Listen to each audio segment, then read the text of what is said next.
A House of Pomegranates by Oscar Wilde, narrated by Ray Ritchie.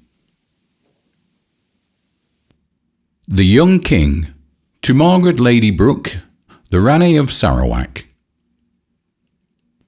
It was the night before the day fixed for his coronation, and the young king was sitting alone in his beautiful chamber.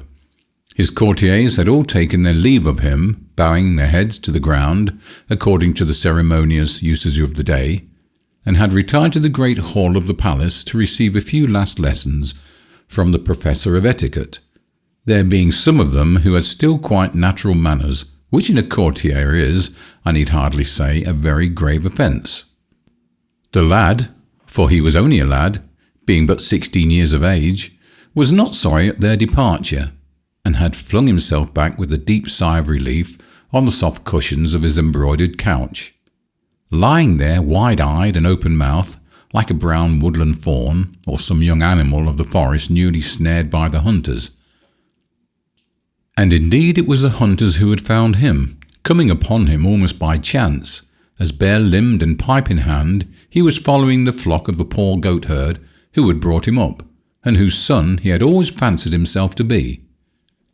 The child of the old king's only daughter by a secret marriage, with one much beneath her in station.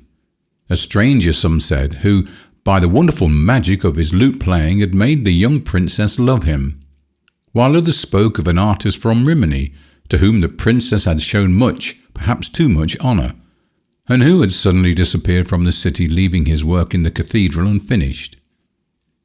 He had been, when but a week old, stolen away from his mother's side as she slept, and given into the charge of a common peasant and his wife, who were without children of their own, and lived in a remote part of the forest more than a day's ride from the town. Grief or plague, as the court physician stated, or as some suggested, a swift Italian poison administered in a cup of spiced wine, slew within an hour of her awakening the white girl who had given him birth.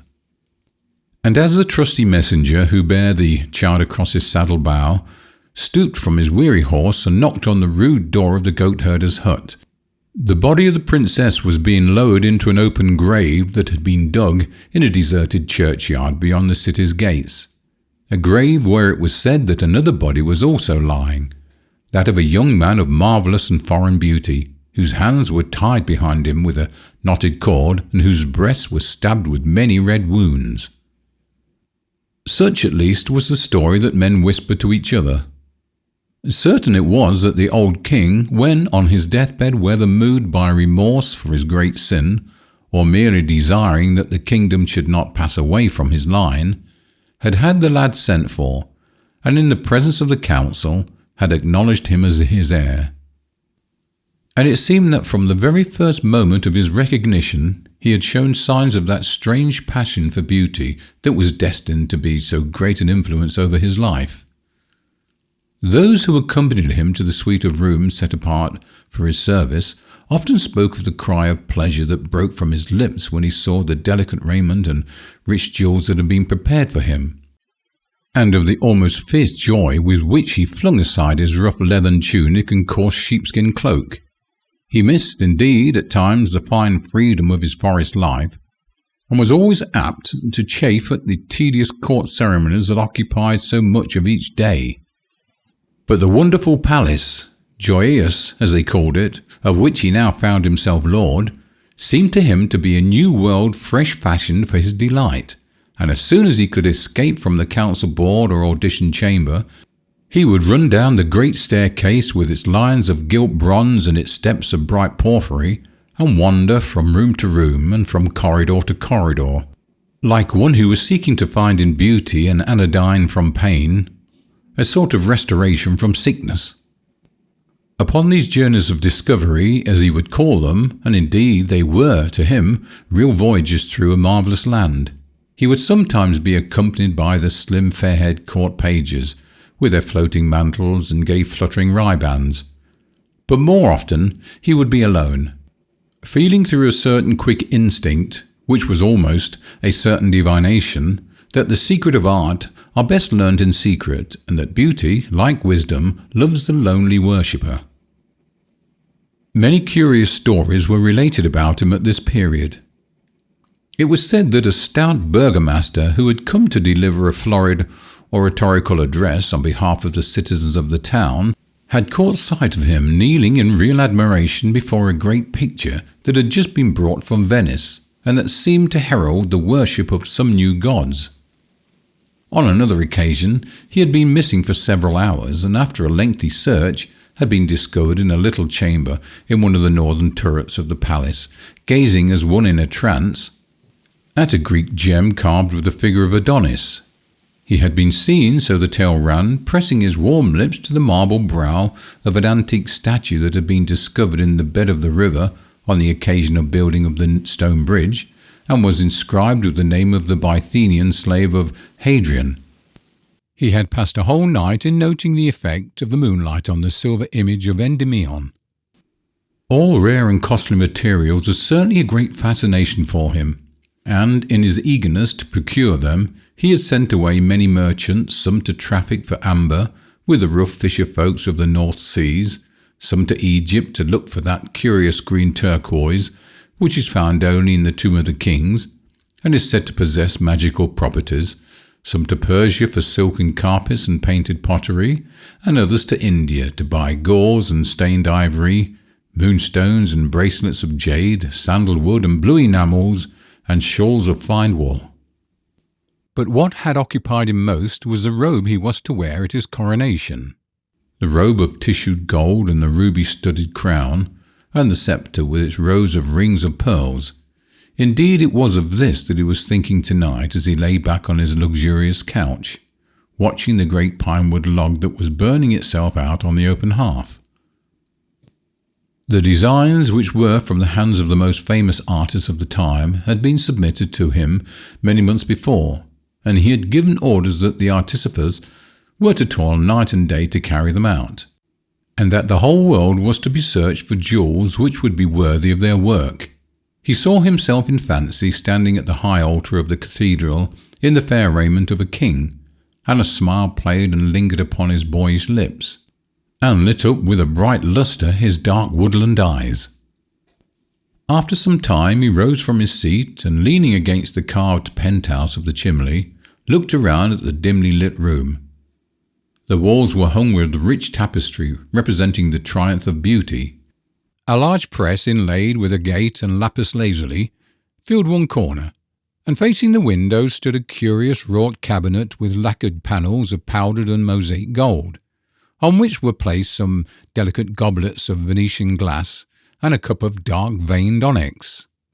Pale poppies were broidered on the silver coverlets of the bed as though they had fallen from the tied hands of sleep, and tall wreaths of fluted ivy bared up the velvet canopy, from which great tufts of ostrich plumes sprang like white foam to the pallid silver of the fretted ceiling. A laughing narcissus of green bronze held a polished mirror above its head. On the table stood a flat bowl of amethyst. Outside he could see the huge dome of the cathedral looming like a bubble over the shadowy houses, and the weary sentinels pacing up and down on the misty terrace by the river. Far away in an orchard a nightingale was singing. A faint perfume of jasmine came through the open window. He brushed his brown curls back from his forehead and took up a lute, let his fingers stray across the chords. His heavy eyelids drooped, and a strange languor came over him. Never before had he felt so keenly or with such exquisite joy the magic and the mystery of beautiful things. When midnight sounded from the clock tower, he touched a bell, and his pages entered and disrobed him with much ceremony, pouring rose water over his hands and strewing flowers on his pillow. A few moments after they had left the room, he fell asleep. And as he slept, he dreamed a dream, and this was his dream. He thought he was standing in a long, low attic amidst the whir and clatter of many looms. The meagre daylight peered in through the grated windows and showed him the gaunt figures of the weavers, bending over their cases. Pale, sickly-looking children were crouched on the huge crossbeams. As the shutters dashed through the warp, They lifted up the heavy battens, and when the shutters stopped, they let the battens drop and pressed the threads together. Their faces were pinched with famine, and their thin hands shook and trembled. Some haggard women were seated at a table sewing. A horrible odour filled the place. The air was foul and heavy, and the walls dripped and streamed with damp. The young king went over to one of the weavers and stood by him and watched him. And the weaver looked at him angrily and said, "Why art thou watching me? Art thou a spy set on us by our master?" "Who is thy master?" asked the young king. "Our master," cried the weaver bitterly. "He is a man like myself. Indeed, there is but this difference between us, that he wears fine clothes while I go in rags, and that while I am weak from hunger, he suffers not a little from overfeeding." "The land is free," said the young king, "and thou art no man's slave." "In war," answered the weaver, "the strong make slaves of the weak, and in peace the rich make slaves of the poor. We must work to live, and they give us such mean wages that we die. We toil for them all day long, and they heap up gold in their coffers, and our children fade away before their time. And the faces of those we love become hard and evil. We tread our grapes, and the other drinks the wine. We sow the corn, and our own board is empty. We have chains, though no eyes behold them, and are slaves, though men call us free." "Is it so with all?" he asked.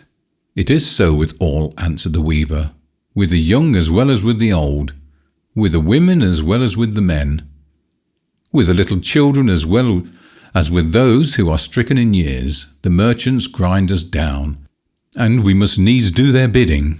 The priest rides by and tells his beads, and no man has care of us. Through our sunless lanes creeps poverty with her hungry eyes, and sin with his sodden face follows close behind her. Misery wakes us in the morning, and shame sits with us at night. But what are these things to thee? Thou art not one of us. Thy face is too happy." And he turned away scowling, and threw the shuttle across the loom. And the young king saw that it was threaded with a thread of gold, and a great terror seized upon him, and he said to the weaver, "What robe is this that thou art weaving?" "It is the robe for the coronation of the young king," he answered. "What is that to thee?" And the young king gave a loud cry and woke, and lo, he was in his own chamber, and through the window he saw the great honey-coloured moon hanging in the dusky air. And he fell asleep again and dreamed, and this was his dream. He thought he was lying on the deck of a huge galley that was being rowed by 100 slaves. On the carpet by his side the master of the galley was seated. He was black as ebony, and his turban was of crimson silk. Great earrings of silver dragged down the thick lobes of his ears, and in his hands he had a pair of ivory scales. The slaves were naked, but for a ragged loincloth, and each man was chained to his neighbour. The hot sun beat brightly upon them, and the negroes ran up and down the gangway and lashed them with whips of hide. They stretched out their lean arms and pulled the heavy oars through the water. The salt spray flew from the blades. At last they reached a little bay and began to take soundings. A light wind blew from the shore and covered the deck and the great lateen sail with a fine red dust. 3 Arabs, mounted on wild asses, rode out and threw spears at them. The master of the gallery took a painted bow in his hand and shot one of them in the throat. He fell heavily into the surf, and his companions galloped away. A woman wrapped in a yellow veil followed slowly on a camel, looking back now and then at the dead body. As soon as they had cast anchor and hauled down the sail, the negroes went into the hold and brought up a long rope ladder, heavily weighted with lead. The master of the gallery threw it over the side, making the ends fast to 2 iron stanchions. Then the negroes seized the youngest of the slaves and knocked his gyves off, and filled his nostrils and his ears with wax, and tied a big stone round his waist. He crept wearily down the ladder and disappeared into the sea. A few bubbles rose where he sank. Some of the other slaves peered curiously over the side. At the prow of the gallery sat a shark charmer beating monotonously upon a drum. After some time the diver rose out of the water and clung panting to the ladder with a pearl in his right hand. The negroes seized it from him and thrust him back. The slaves fell asleep over their oars. Again and again he came up, and each time he did so he brought with him a beautiful pearl. The master of the galley weighed them and put them into a little bag of green leather. The young king tried to speak, but his tongue seemed to cleave to the roof of his mouth, and his lips refused to move. The negroes chattered to each other and began to quarrel over a string of bright beads. 2 cranes flew round and round the vessel. Then the diver came up for the last time, and the pearl that he brought with him was fairer than all the pearls of Ormuz, for it was shaped like the full moon and whiter than the morning star. But his face was strangely pale, and as he fell upon the deck the blood gushed from his ears and nostrils. He quivered for a little, and then he was still. The negroes shrugged their shoulders and threw the body overboard. And the master of the gallery laughed and reached out. He took the pearl, and when he saw it, he pressed it to his forehead and bowed. "It shall be," he said, "for the sceptre of the young king." And he made a sign to the negroes to draw up the anchor. And when the young king heard this, he gave a great cry and woke. And through the window he saw the long grey fingers of the dawn clutching at the fading stars. And he fell asleep again and dreamed. And this was his dream. He thought he was wandering through a dim wood, hung with strange fruits and with beautiful poisonous flowers.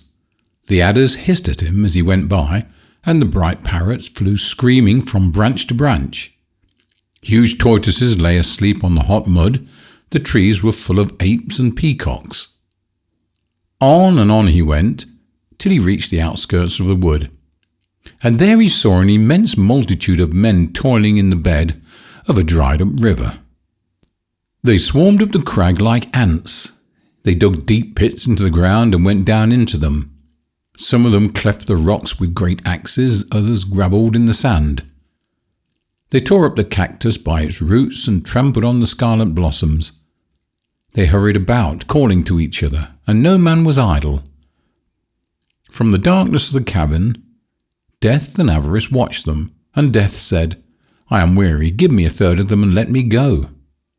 But Avarice shook her head. "They are my servants," she answered. And Death said to her, "What hast thou in thy hand?" "I have 3 grains of corn," she answered. "What is that to thee?" "Give me one of them," cried Death, "to plant in my garden, only one of them, and I will go away." "I will not give thee anything," said Avarice, and she hid her hand in the fold of her raiment. And Death laughed, and took a cup and dipped it into the pool of water, and out of the cup rose Darg.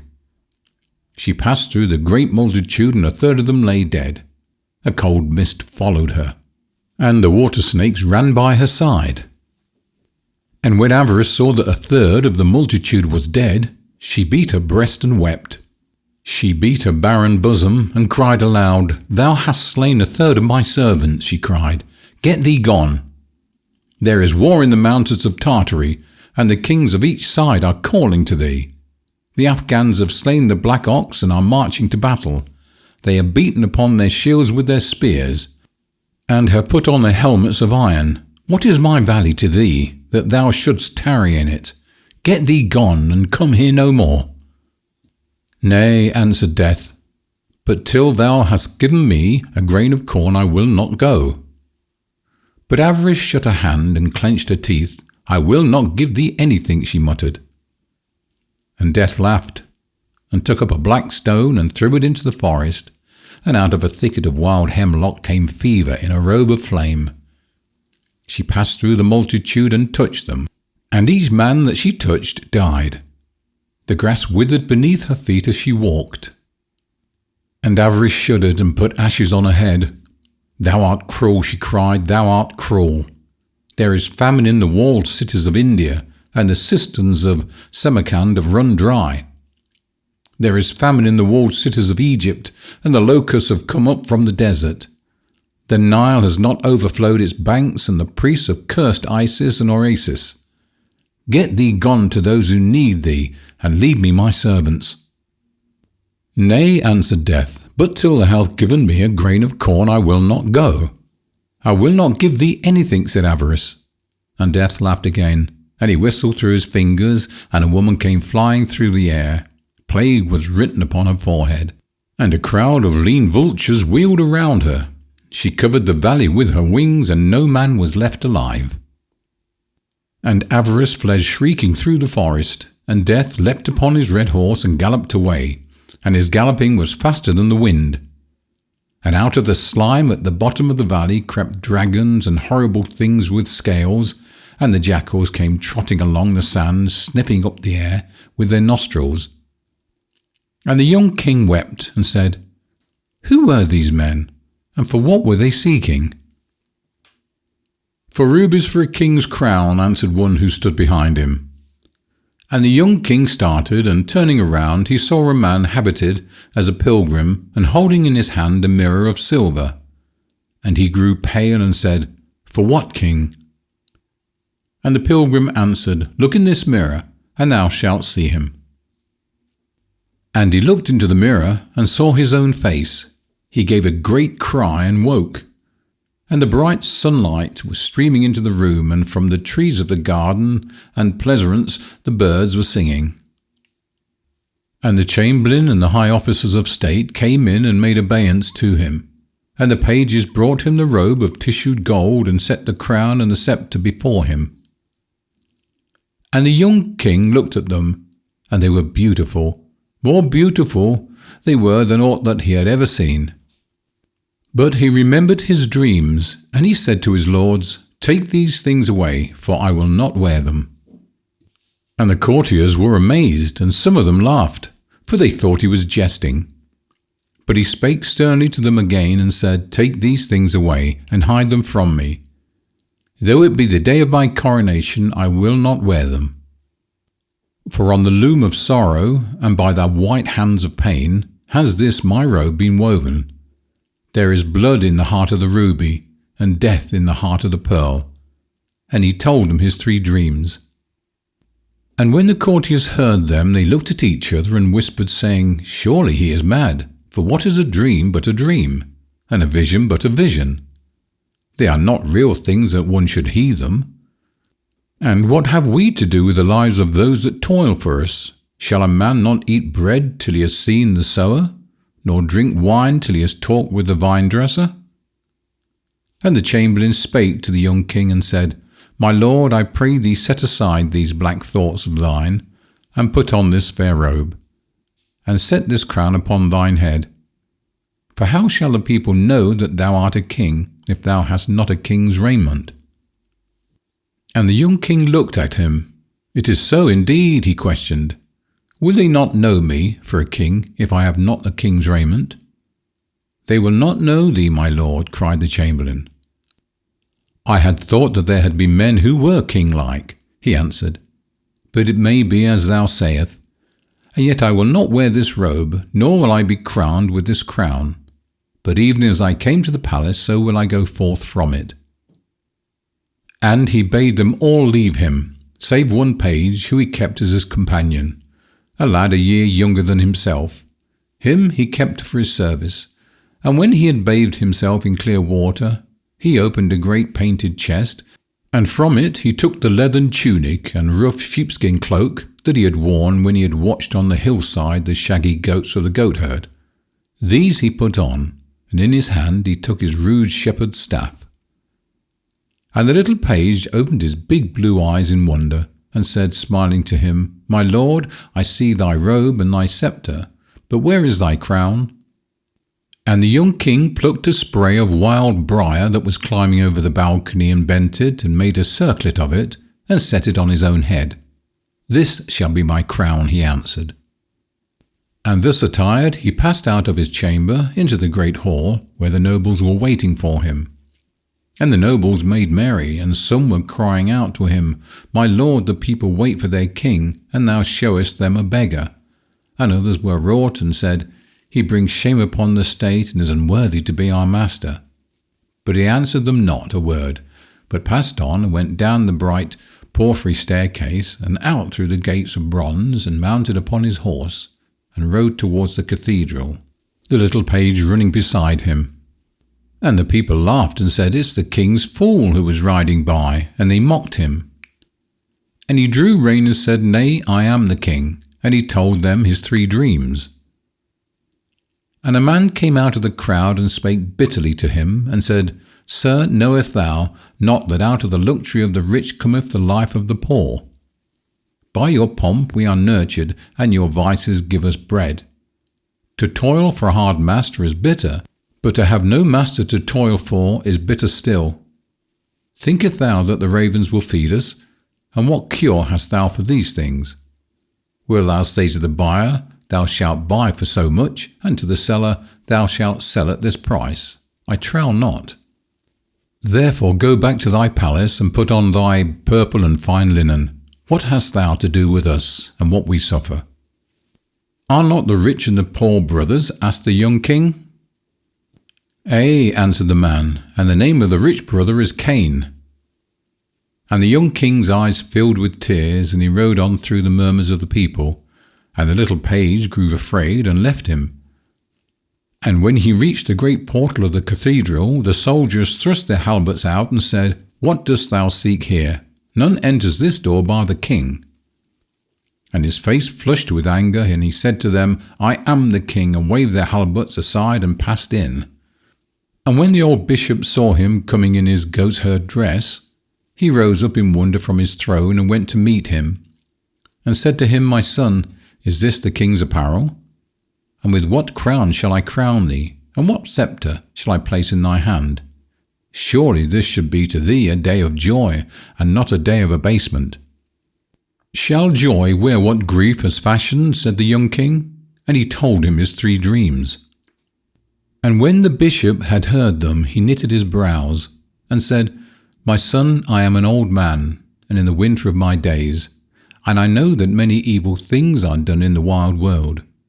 The fierce robbers come down from the mountains and carry off the little children, and sell them to the Moors. The lions lie in wait for the caravans and leap upon the camels. The wild boar roots up the corn in the valley, and the foxes gnaw the vines upon the hills. The pirates lay waste the sea coast and burn the ships of the fishermen, and take their nets from them. In the salt marshes live the lepers. They have houses of wattle reeds, and none may come nigh them. The beggars wander through the streets and eat their food with the dogs. Canst thou make these things not to be? Wilt thou take the leper for thy bedfellow, and set the beggar at thy board? Shall the lion do thy bidding, and the wild boar obey thee? Is not he who made misery wiser than thou art? Wherefore I praise thee, not for this that thou hast done, but I bid thee ride back to the palace and make thy face glad, and put on the raiment that beseemeth the king, and with the crown of gold I will crown thee, and the sceptre of pearl I will place in thy hand. And as for thy dreams, think no more of them. The burden of this world is too great for one man to bear, and the world's sorrow too heavy for one heart to suffer. Sayest thou that in this house? Said the young king, and he strode past the bishop, and climbed up the steps of the altar, and stood before the image of Christ. He stood before the image of Christ, and on his right hand and on his left were the marvellous vessels of gold, the chalice with the yellow wine, and the vial with the holy oil. He knelt before the image of Christ, and the great candles burnt brightly by the jewelled shrine, and the smoke of the incense curled in thin blue wreaths through the dome. He bowed his head in prayer, and the priests, in their stiff copes, crept away from the altar. And suddenly a wild tumult came from the street outside, and in entered the nobles, with drawn swords and nodding plumes and shields of polished steel. "Where is this dreamer of dreams?" they cried. "Where is this king who is apparelled like a beggar, this boy who brings shame upon our state? Surely we shall slay him, for he is unworthy to rule over us." And the young king bowed his head again and prayed, and when he had finished his prayer he rose up, and turning round he looked at them sadly. And lo, through the painted windows came the sunlight streaming upon him. and the sunbeams wove round him a tissue robe that was fairer than the robe that had been fashioned for his pleasure. The dead staff blossomed, and bare lilies that were whiter than pearls. The dried thorn blossomed, and bare roses that were redder than rubies. Whiter than fine pearls were the lilies, and their stems were of bright silver. Redder than male rubies were the roses, and their leaves were of beaten gold. He stood there in the raiment of a king, and the gates of the jewelled shrine flew open, and from the crystal of the many-rayed monstrance shone a marvellous and mystical light. He stood there in a king's raiment, and the glory of God filled the place, and the saints in their carven niches seemed to move. In the fair raiment of a king he stood before them, and the organ pealed out its music, and the trumpeters blew upon their trumpets, and the singing boys sang. And the people fell upon their knees in awe, and the nobles sheathed their swords and did homage. And the bishop's face grew pale, and his hands trembled. "A greater than I hath crowned thee," he cried, and knelt before him. And the young king came down from the high altar and passed home through the midst of the people. But no man dared look upon his face, for it was like the face of an angel.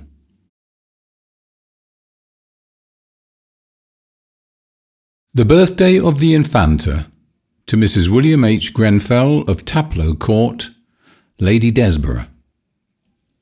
It was the birthday of the Infanta. She was just 12 years of age, and the sun was shining brightly in the gardens of the palace.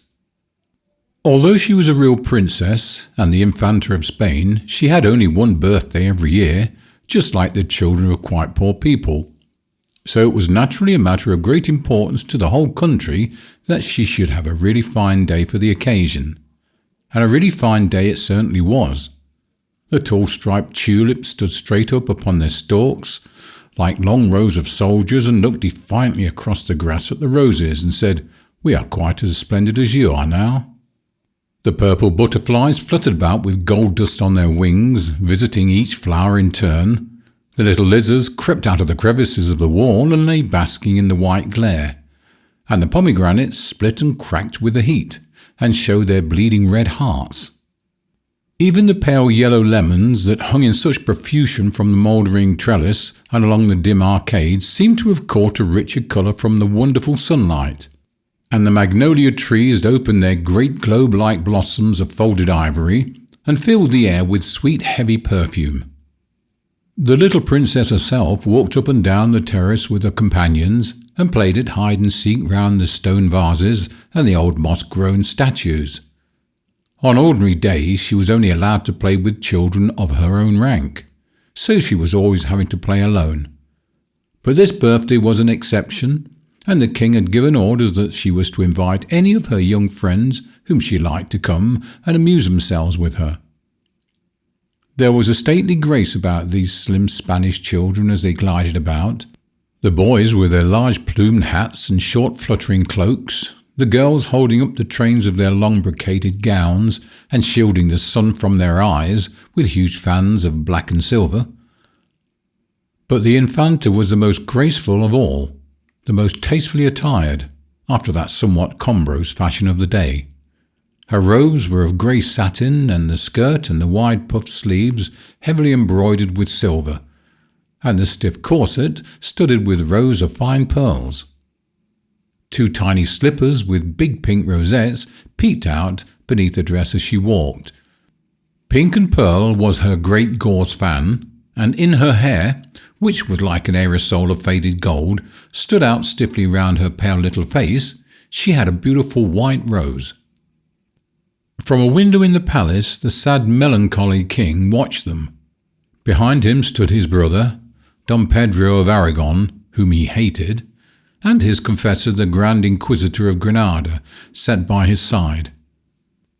Sadder even than usual was the king, for as he looked at the Infanta bowing with childish gravity to the assembling counters, or laughing behind her fan at the grim Duchess of Albuquerque, who always accompanied her, he thought of the young queen, her mother, who but a short time before, so it seemed to him, had come from the gay country of France, and had withered away in the sombre splendour of the Spanish court, dying just 6 months after the birth of her child, and before she had even seen the almond blossoms twice in the orchard, or plucked the second year's fruit from the old gnarled fig tree that stood in the centre of the now grass-growing courtyard. So great had been his love for her that he had not suffered even the grave to hide her from him. She had been embalmed by a Moorish physician, who in return for this service had been granted his life, which was heresy and suspicion of magical practices, had been already forfeited, men said, to the Holy Office. And her body was still lying on its tapestried bier in the black marble chapel of the palace, just as the monks had borne her in on that windy March day nearly 12 years ago.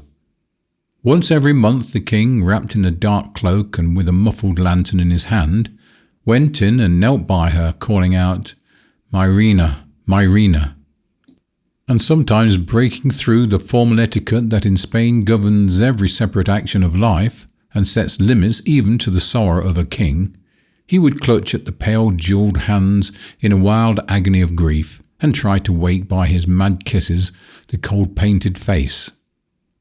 Today he seemed to see her again, as he had seen her first at the castle of Fontainebleau, when he was but 15 years of age and she still younger. They had been formally betrothed on that occasion by the papal nuncio, in the presence of the French king and all the court, and he had returned to the Escorial bearing with him a little ringlet of yellow hair and the memory of 2 childish lips bending down to kiss his hand as he stepped into his carriage. Later on followed the marriage, hastily performed at Burgos, a small town at the frontier between the 2 countries, and the grand public entrance into Madrid with the customary celebration of High Mass at the church of La Atocha, and a more than usual solemn auto affair in which nearly 300 heretics, amongst them were many Englishmen, had been delivered over to the secular arm to be burned. Certainly he had loved her madly, and to the ruin many thought of his country, then at war with England for the possession of the empire of the New World. He had hardly ever permitted her to be out of his sight. For her he had forgotten, or seemed to have forgotten, all grave affairs of state, and with that terrible blindness that passion brings upon its servants, he had failed to notice that the elaborate ceremonies by which he sought to please her did but aggravate the strange malady from which she suffered. When she died, he was for a time like one bereft of reason. Indeed, there is no doubt but that he would have formally abdicated and retired to the great tapestry monastery at Granada, in which he was already titular prior, had he not been afraid to leave the little infanta at the mercy of his brother, whose cruelty even in Spain was notorious, and who was suspected by many of having caused the Queen's death by means of a pair of poisoned gloves that he had presented to her on the occasion of her visiting his castle in Aragon. Even after the expiration of the 3 years of public mourning that he had ordained throughout the whole dominions by royal edict, he would never suffer his ministers to speak about any new alliance, and when the emperor himself sent to him and offered him the hand of the lovely Archduchess of Bohemia, his niece, in marriage, he bade the ambassadors tell their master that the King of Spain was already wedded to sorrow, and that though she was but a barren bride, he loved her better than beauty. An answer that cost his crown the rich provinces of the Netherlands, which soon after, at the emperor's instigation, revolted against him under the leadership of some fanatics of the Reformed Church. His whole married life, with its fierce, fiery-coloured joys and the terrible agony of its sudden ending, seemed to come back to him today, as he watched the infanta playing on the terrace. She had all the Queen's pretty petulance of manner, the same wilful way of tossing her head, the same proud curved beautiful mouth, the same wonderful smile. Vorrei sourire de France indeed, as she glanced up now and then at the window or stretched out her little hand for the stately Spanish gentleman to kiss. But the shrill laughter of the children grated on his ears, and the bright pitiless sunlight mocked his sorrow, and a dull odour of strange spices such as embalmers use, seemed to taint, or was it a fancy, the clear morning air. He buried his face in his hands, and when the infanta looked up again, the curtains had been drawn and the king had retired. She made a little more air of disappointment and shrugged her shoulders. Surely he might have stayed with her on her birthday. What did the stupid state of affairs matter? Or had he gone to that gloomy chapel where the candles were always burning and where she was never allowed to enter? How silly of him, when the sun was shining so brightly and everybody was so happy. Besides, he would miss the sham bullfight which the trumpet was already sounding, to say nothing of the puppet show and the other wonderful things. Her uncle and the Grand Inquisitor were much more sensible. They had come out on the terrace and paid her nice compliments. So she tossed her pretty head and, taking Don Pedro by the hand, she walked slowly down the steps towards a long pavilion of purple silk that had been erected at the end of the garden, the other children following in strict order of precedence, those with the longest names going first. A procession of noble boys, fantastically dressed as toreadors, came out to meet her, and the young Count of Tierra Norba, a wonderfully handsome lad of about 14 years of age, uncovering his head with all the grace of a born hidalgo and a grande of Spain, led her solemnly into a little gilt and ivory chair that was placed on a raised dais above the arena.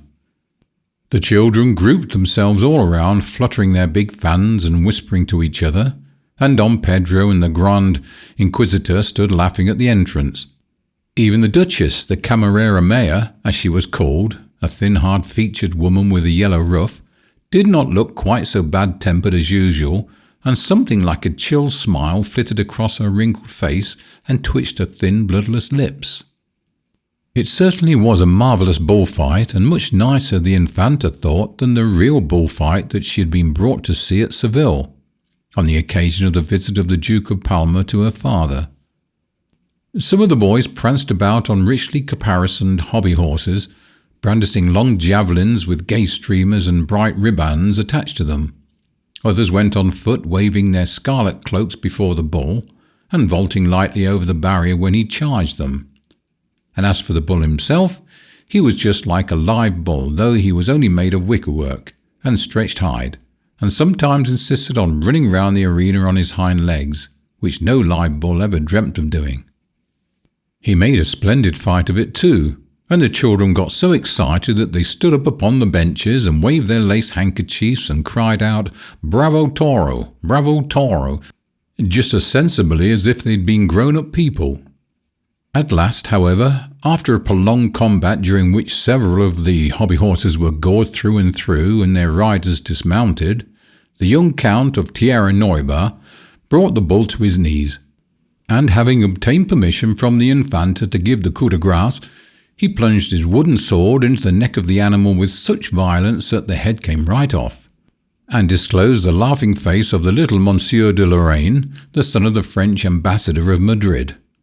The arena was then cleared amidst much applause, and the dead hobby horses dragged solemnly away by two Moorish pages in yellow and black liveries.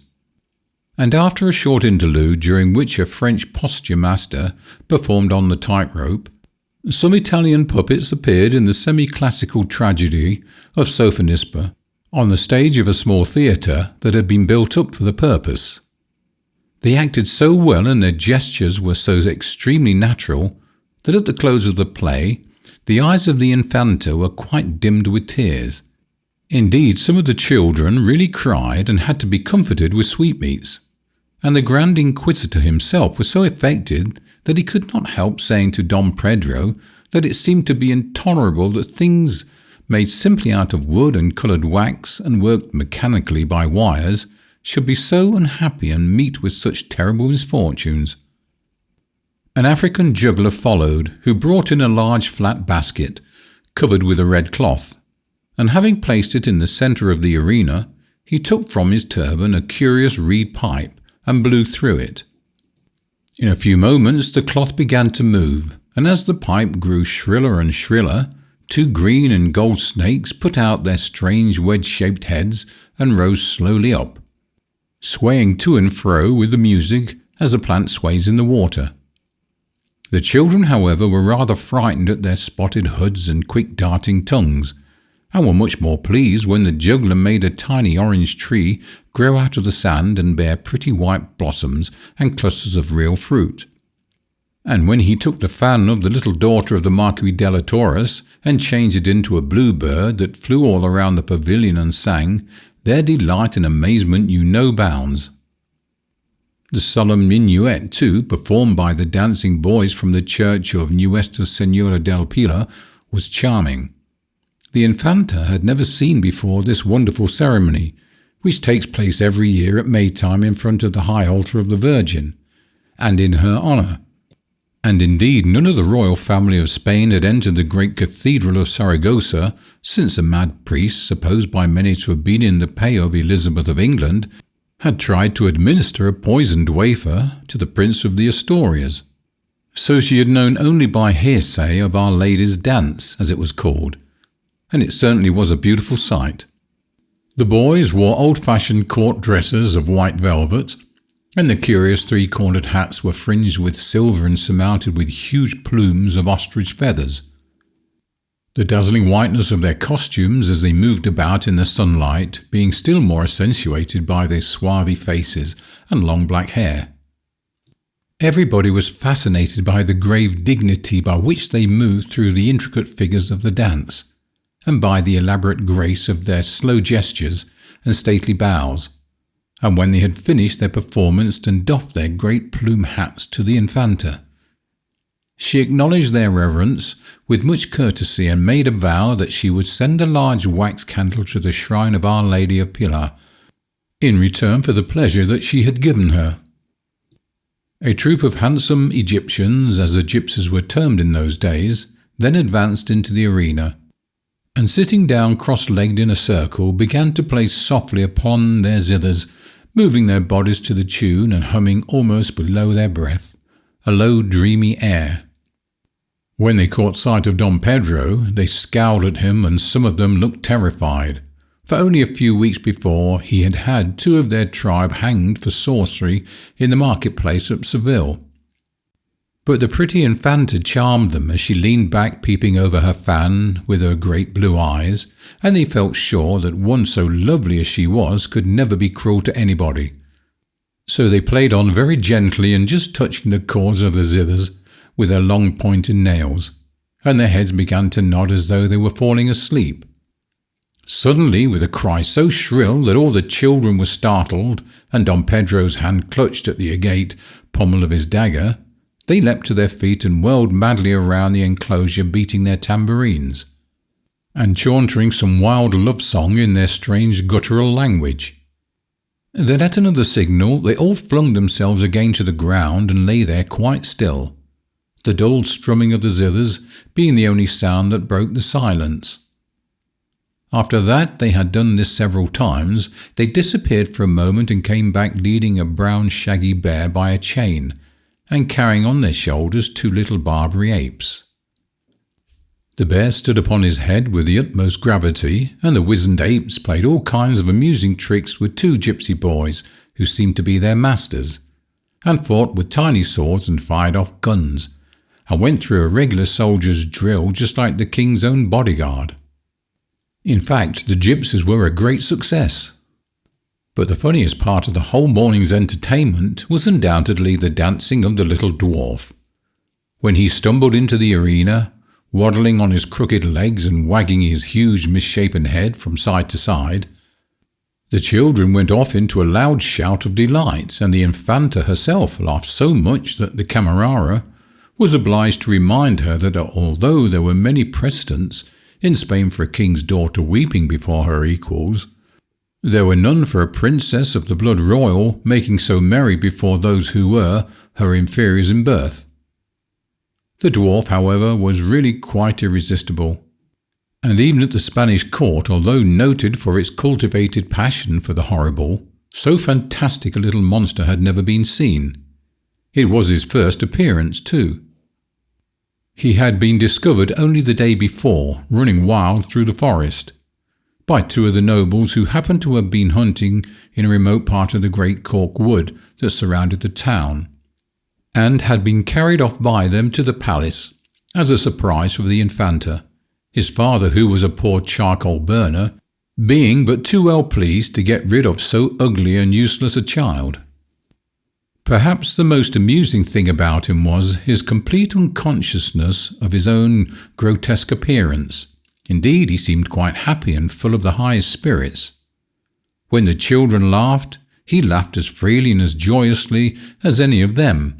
And at the close of each dance, he made them each the funniest of bows, smiling and nodding at them just as he was really one of themselves, and not a little misshapen thing that nature in some humorous mood had fashioned for others to mock at. As for the infanta, she absolutely fascinated him. He could not keep his eyes off her and seemed to dance for her alone. And when at the close of the performance, remembering how she had seen the great ladies of the court throw bouquets to Caffarelli, the famous Italian treble, whom the Pope had sent from his own chapel to Madrid that he might cure the king's melancholy by the sweetness of his voice, she took out of her hair this beautiful white rose, and partly for a jest and partly to tease the camerera, threw it to him across the arena with her sweetest smile. He took the whole matter quite seriously, and pressed the flowers to his rough coarse lips.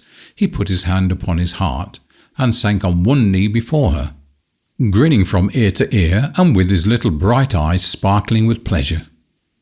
This so upset the gravity of the infanta that she kept on laughing long after the little dwarf had run out of the arena, and expressed a desire to her uncle that the dance should be immediately repeated. The camerera, however, on the plea that the sun was too hot, decided it would be better that Her Highness should return without delay to the palace, where a wonderful feast had already been prepared for her, including a real birthday cake with her own initials worked all over in painted sugar and a lovely silver flag waving from the top. The infanta accordingly rose up with much dignity, and having given orders that the little dwarf was to dance again for her after the hours of siesta, and conveyed her thanks to the young Count of Terrera Nuaba for his charming reception, she went back to her apartments, the children following in the same order in which they had entered. Now when the little dwarf heard that he was to dance a second time before the infanta, and by her own express command, he was so proud that he ran out into the garden kissing the white rose, in an absurd ecstasy of pleasure, and making the most uncouth and clumsy gestures of delight. The flowers were quite indignant at his daring to intrude into their beautiful home, and when they saw him capering up and down the walks and waving his arms above his head in such a ridiculous manner, they could not restrain their feelings any longer. "He is really far too ugly to be allowed to play in any place where we are," cried the tulips. "He should drink poppy juice and go to sleep for 1,000 years," said the great scarlet lilies, and they grew quite hot and angry. "He is a perfect horror," cried the cactus. "Why, he is twisted and stumpy, and his head is completely out of proportion with his legs. Really, he makes me feel quite prickly all over, and if he comes near me I shall sting him with my thorns." "And he has actually got one of my best blooms," exclaimed the white rose tree. "I gave it to the infanta this morning myself as a birthday present, and he has stolen it from her." And she called out, "Thief! Thief! Thief!" at the top of her voice. Even the red geraniums, who did not usually give themselves airs, and were known to have a great many poor relations themselves, curled up in disgust when they saw him. And when the violets meekly remarked that though he was certainly extremely plain, still he could not help it, they retorted with a great deal of justice that this was his chief defect, and that there was no reason why one should admire a person because he was incurable.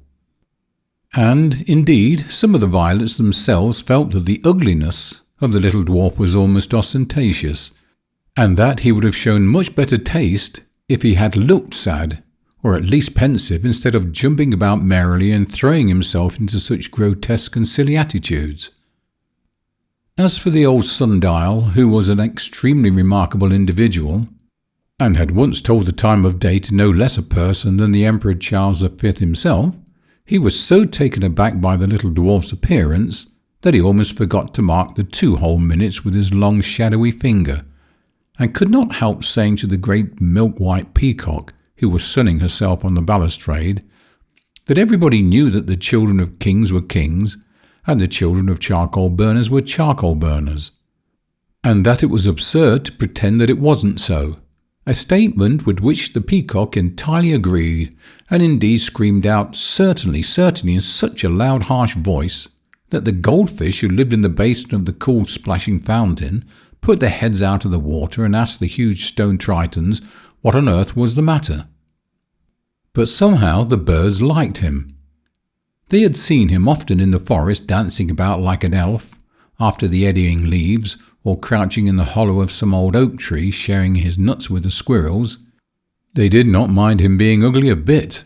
Why, even the nightingale herself, who sang so sweetly in the orange groves at night that sometimes the moon leaned down to listen, was not much to look at after all. And besides, he had been kind to them, and during that terrible bitter winter, when there were no berries on the trees and the ground was as hard as iron, and the wolves, who had come down to the very gates of the city to look for food, he had never once forgotten them, but had always given them crumbs out of his little hunch of black bread and divided with them whatever poor breakfast he had. So they flew round and round him, just touching his cheek with their wings as they passed, and chatting to each other, and the little dwarf was so pleased that he could not help showing them the beautiful white rose, and telling them that the infanta herself had given it to him because she loved him. They did not understand a single word of what he was saying, but that made no matter, for they put their heads on one side, looked wise, which is quite as good as understanding a thing and very much easier.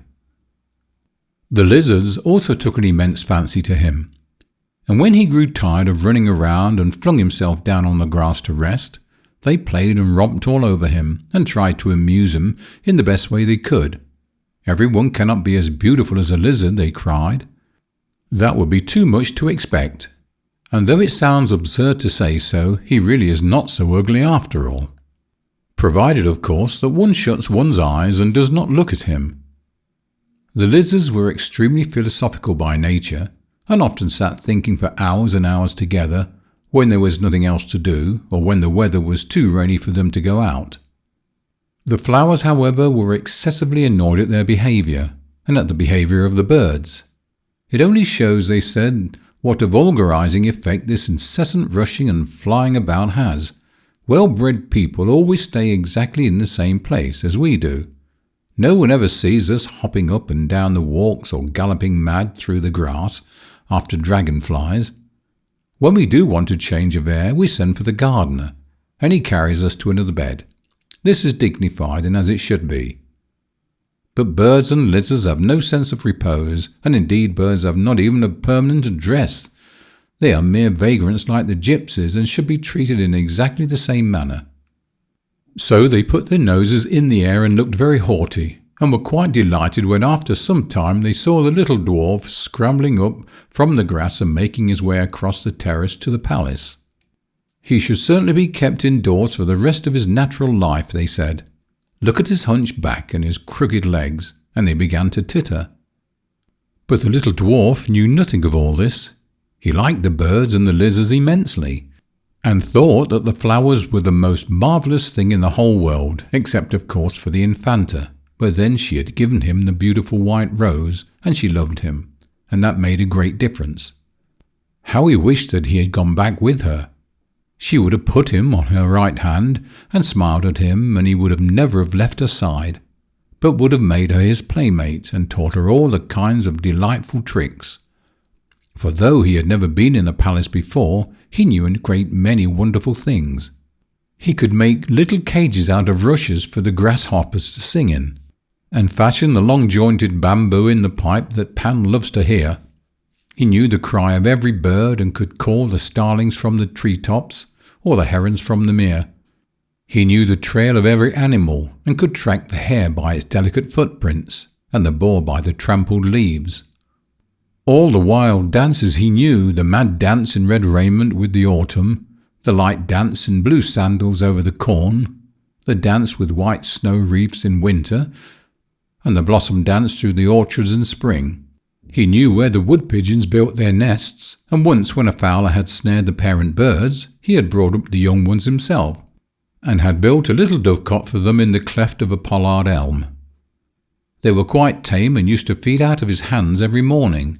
She would like them, and the rabbits that scurried about in the long fern, and the jays with their steely feathers and black bills, and the hedgehogs that would curl themselves up into prickly balls, and the great wise tortoises that crawled slowly about, shaking their heads and nibbling at young leaves.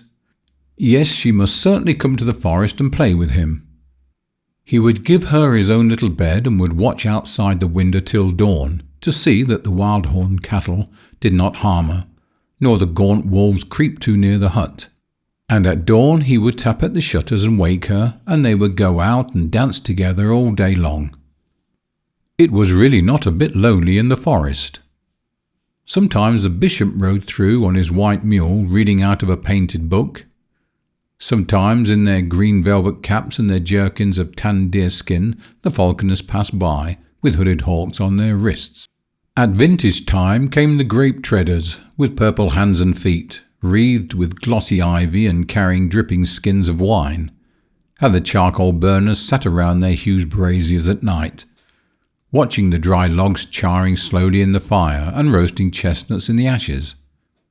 The robbers came out of their caves and made merry with them. Once, too, he had seen a beautiful procession winding up the long dusty road to Toledo. The monks went in front, singing sweetly and carrying bright banners and crosses of gold, and then, in silver armour with matlocks and pikes, came the soldiers. And in their midst walked 3 barefooted men in strange yellow dresses painted all over with wonderful figures and carried lighted candles in their hands. Certainly there was a great deal to look at in the forest. And when she tired, he would find a soft bank of moss for her or carry her in his arms.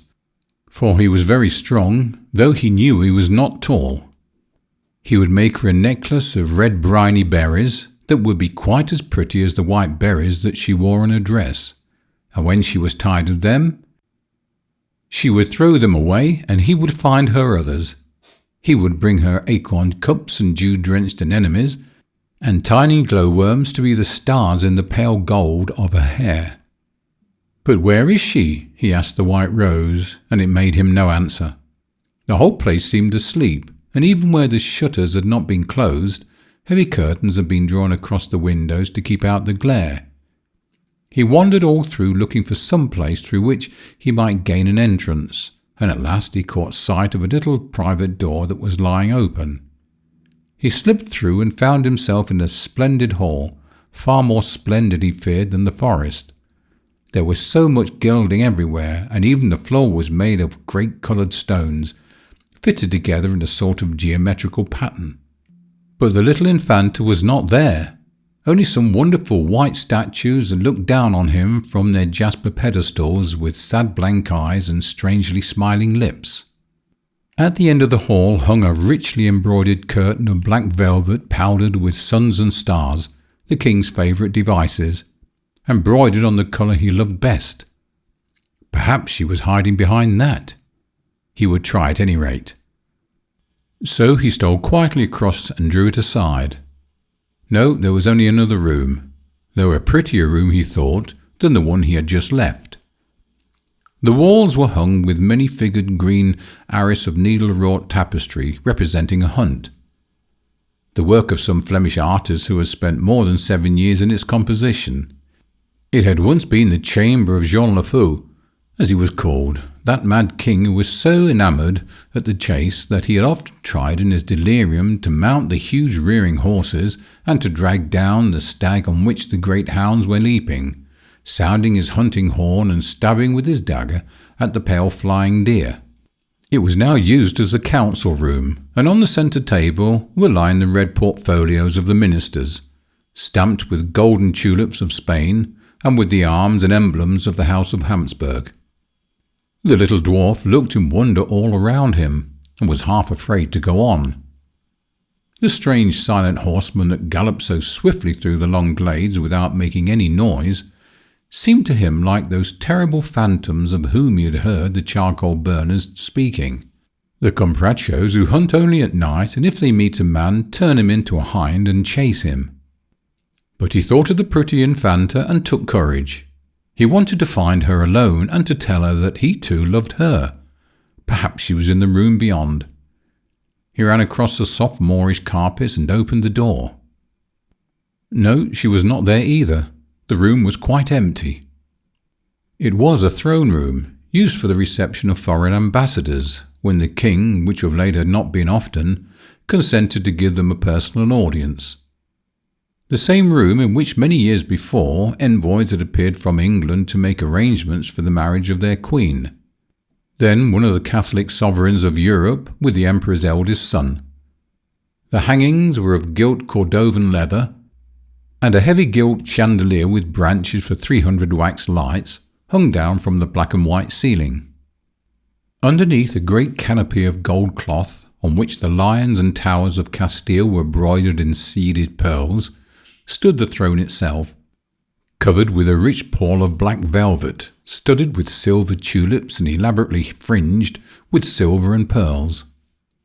On the second step of the throne was placed the kneeling stool of the infanta, with its cushion of cloth of silver tissue, and below that again, and beyond the limit of the canopy, stood the chair of the papal nuncio, who alone had the right to be seated in the king's presence on the occasion of any public ceremony, and whose cardinal's hat, with its tangled scarlet tassels, lay on a purple tabouret in front. On the wall facing the throne hung a life-size portrait of Charles V in hunting gear with a great mastiff by his side, and a picture of Philip II receiving the homage of the Netherlands occupied the centre of the other wall. Between the windows stood a black ebony cabinet inlaid with plates of ivory, on which the figures from which Holbein's Dance of Death had been graved, by the hand, some say, of that famous master himself. But the little dwarf cared nothing for all this magnificence. He would not have given his rose for all the pearls on the canopy, nor one white petal of his rose for the throne itself. What he wanted was to see the infanta before she went down to the pavilion, and to ask her to come away with him when he had finished his dance here in the palace.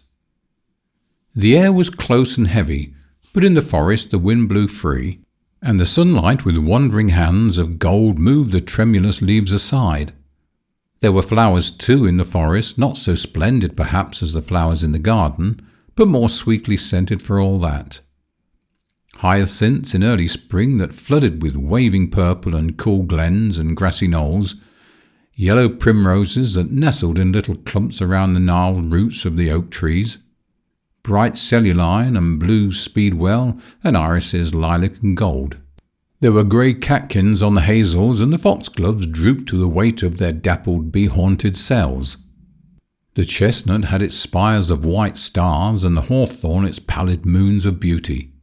Yes, surely she would come if he could only find her. She would come with him to the fair forest, and all day long he would dance for her a delight. A smile lit up his eyes at the thought, and he passed into the next room. Of all the rooms, this was the brightest and the most beautiful. The walls were covered with pink-flowered Lucca damask, patterned with birds and dotted with dainty blossoms of silver. The furniture was of massive silver, festooned with florid wreaths and swinging cupids. In front of the two large fireplaces stood great screens embroidered with parrots and peacocks, and the floor, which was of sea-green onyx, seemed to stretch far away into the distance. Nor was he alone. Standing under the shadow of the doorway, at the extreme end of the room, he saw a little figure watching him. His heart trembled. A cry of joy broke from his lips, and he moved out into the sunlight. As he did so, the figure moved out also, and he saw it plainly. The infanta was a monster, the most grotesque monster he had ever beheld, not properly shaped as all other people were, but hunchbacked and crooked-limbed, with great lolling head and a mane of black hair. The little dwarf frowned, and the monster frowned also. He laughed, and it laughed with him, and held its hands to its sides, just as he himself was doing. He made it a mocking bow, and it returned with a low reverence. He went towards it, and it came to meet him, copying each step that he made and stopping when he stopped himself. He shouted with amusement and ran forward and reached out his hand, and the hand of the monster touched his, and it was as cold as ice.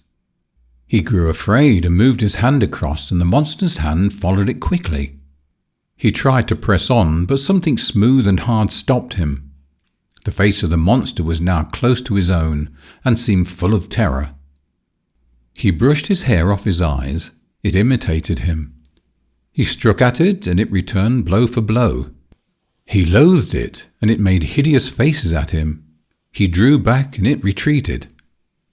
"What is it?" he thought for a moment, and looked around the rest of the room. It was strange, but everything seemed to have its double in this invisible wall of clear water.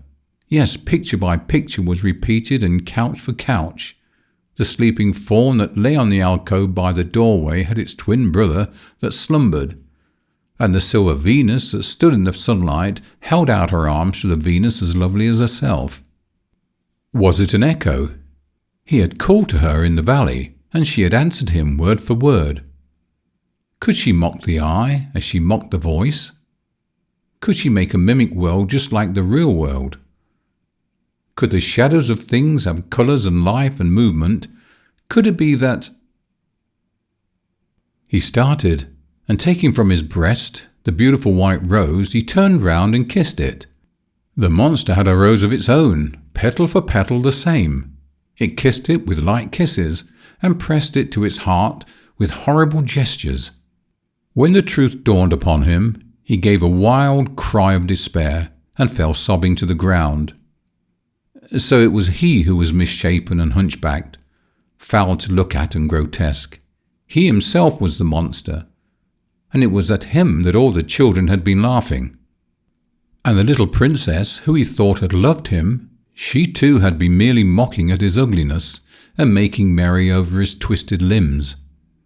Why had they not left him in the forest, where there were no mirrors to tell him how loathsome he was? Why had his father not killed him, rather than sell him to his shame? The hot tears poured down his cheeks, and he tore the white roses to pieces. The sprawling monster did the same and scattered the faint petals in the air. He grovelled on the floor, and when he looked at it, it watched him with a face drawn with pain. He crept away, lest he should see it, and covered his eyes with his hands. He crawled like some wounded thing into the shadows and lay there moaning. At that moment the infanta herself came in with her companions through the open window, and when they saw the ugly little dwarf lying on the ground and beating the floor with his clenched hands, in the most fantastic and exaggerated manner, they went off into shouts of happy laughter, and stood all around him and watched him. His dancing was funny, said the infanta, but his acting is funnier still. Indeed, he is almost as good as the puppets, only of course not quite so natural. And she fluttered her big fan and applauded. But the little dwarf never looked up, and his sobs grew fainter and fainter, and suddenly he gave a curious gasp and clutched his side. And then he fell back down again and lay quite still. "This is capital," said the infanta after a pause, "but now you must dance for me." "Yes," cried all the children, "you must get up and dance, for you are as clever as the Barbary apes and much more ridiculous." But the little dwarf made no answer, and the infanta stamped a foot and called out to her uncle, who was walking on the terrace with the chamberlain, reading some dispatches that had just arrived from Mexico, where the Holy Office had recently been established. "My funny little dwarf is sulking," she cried. "You must wake him up and tell him to dance for me." They smiled at each other and sauntered in, and Don Pedro stooped down and slapped the dwarf on the cheek with his embroidered glove. "You must dance," he said. "Petit monsieur, you must dance. The Infanta of Spain in the Indies wishes to be amused." But the little dwarf never moved. "A whipping master should be sent for," said Don Pedro wearily, and he went back to the terrace. But the chamberlain looked grave, and he knelt beside the little dwarf and put his hand upon his heart. And after a few moments he shrugged his shoulders and rose up, and having made a low bow to the Infanta, he said, "My bella princessa, your funny little dwarf will never dance again. It is a pity, for he is so ugly that he might have made the king smile." "But why will he not dance again?" asked the Infanta, laughing. "Because his heart is broken," answered the chamberlain. And the Infanta frowned. and her dainty rose-leaf lips curled in pretty disdain. "For the future let those who come to play with me have no hearts," she cried, and she ran out into the garden.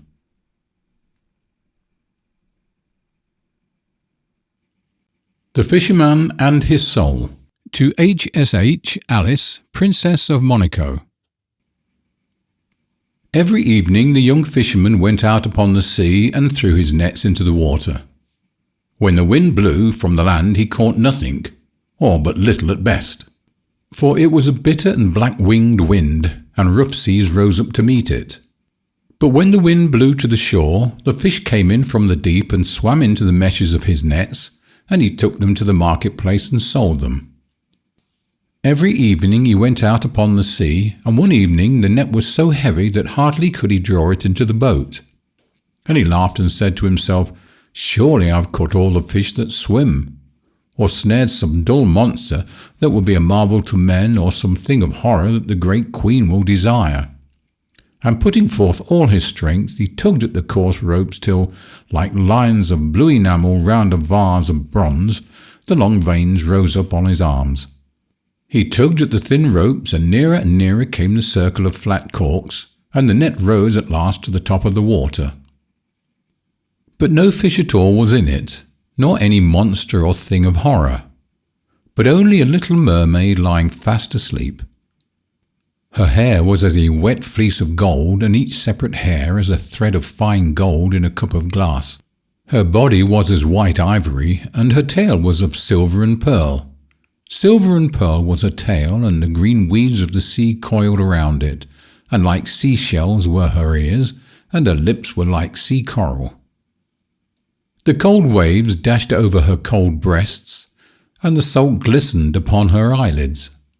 So beautiful was she that when the young fisherman saw her, he was filled with wonder, and he put out his hand and drew the net close to him, and leaning over the side he clasped her hand in his arms, and when he touched her, she gave a cry like a startled seagull, and woke, and looked at him in terror with her mauve amethyst eyes, and struggled that she might escape. But he held her tightly to him, and would not suffer her to depart. And when she saw that she could in no way escape from him, she began to weep, and said, "I pray thee, let me go. I am the only daughter of a king, and my father is aged and alone." But the young fisherman answered, "I will not let thee go, save thou makest me a promise that whenever I call thee, thou wilt come and sing to me. For the fish delight to listen to the song of the sea folk, and so shall my nets be full." "Wilt thou in very truth let me go if I promise thee this?" cried the mermaid. "In very truth I will let thee go," said the young fisherman. So she made him the promise he desired, and swore it by the oath of the sea folk. And he loosened his arms from about her, and she sank down into the water, trembling with a strange fear. Every evening the young fisherman went out upon the sea and called to the mermaid, and she rose out of the water and sang to him. Round and round her swam the dolphins, and the wild gulls wheeled above her head. And she sang a marvellous song, for she sang of the sea folk who drive their flocks from cave to cave and carry the little calves on their shoulders, of the Tritons who have long green beards and heavy breasts and blow through twisted conches when the king passes by, of the palace of the king, which is all of amber with a roof of clear emerald and a pavement of bright pearl, and of the gardens of the sea where the great filigrane fans of coral wave all day long. And the fish dart about like silver birds, and the anemones cling to the rocks, and the pinks bourgeon the ribbed yellow sand. She sang of the big whales that come down from the North Sea and have sharp icicles hanging from their fins, of the sirens who tell such wonderful things that the merchants had to stop their ears with wax, lest they should hear them and leap into the water and be drowned, of the sunken galleries with their tall masts, and the frozen sailors clinging to the rigging, and the mackerel swimming in and out of the open portholes, of the little barnacles who are great travellers and cling to the keels of the ships and go round and round the world, and of the cuttlefish who live on the side of the cliffs and stretch out their long black arms and can make night come when they will it. She sang of the Nautilus, who had a boat of her own that is carved out of opal and steered with silken sail, and of the happy mermen, who played upon harps and can charm the great kraken to sleep, of the little children who catch hold of the slippery porpoises and ride laughing upon their backs, of the mermaids who lie in the white foam and hold out their arms to the mariners, and of the sea lions with their curved tusks and the sea horses with their floating manes. And as she sang, all the tunny fish came in from the deep to listen to her. And the young fisherman threw his nets round them and caught them, and others he took with the spear. And when his boat was well laden, the mermaid would sink down into the sea, smiling at him. Yet would she never come near him, that he might touch her. Oftentimes he called to her and prayed of her, but she would not. And when he sought to seize her, she dived into the water as a seal might dive. Nor did he see her again that day, and each day the sound of her voice became sweeter to his ears. So sweet was her voice that he forgot his nets and his cunning, and had no care for his craft. Vermilion finned, with eyes of bossy gold, the tunnies went by in shawls, but he heeded them not. His spear lay by his side unused, and his blankets of plaited ossuary were empty. With lips parted and eyes dim with wonder, he sat idle in his boat and listened till the sea mist crept around him, and the wandering moon stained his brown limbs with silver. And one evening he called to her and said, little mermaid, I love thee. Take me for thy bridegroom, for I love thee." But the mermaid shook her head. "Thou hast a human soul," she answered. "If only thou wouldst send away thy soul, then could I love thee." And the young fisherman said to himself, "Of what use is my soul to me? I cannot see it, I may not touch it, I do not know it. Surely I will send it away from me, and much gladness shall be mine."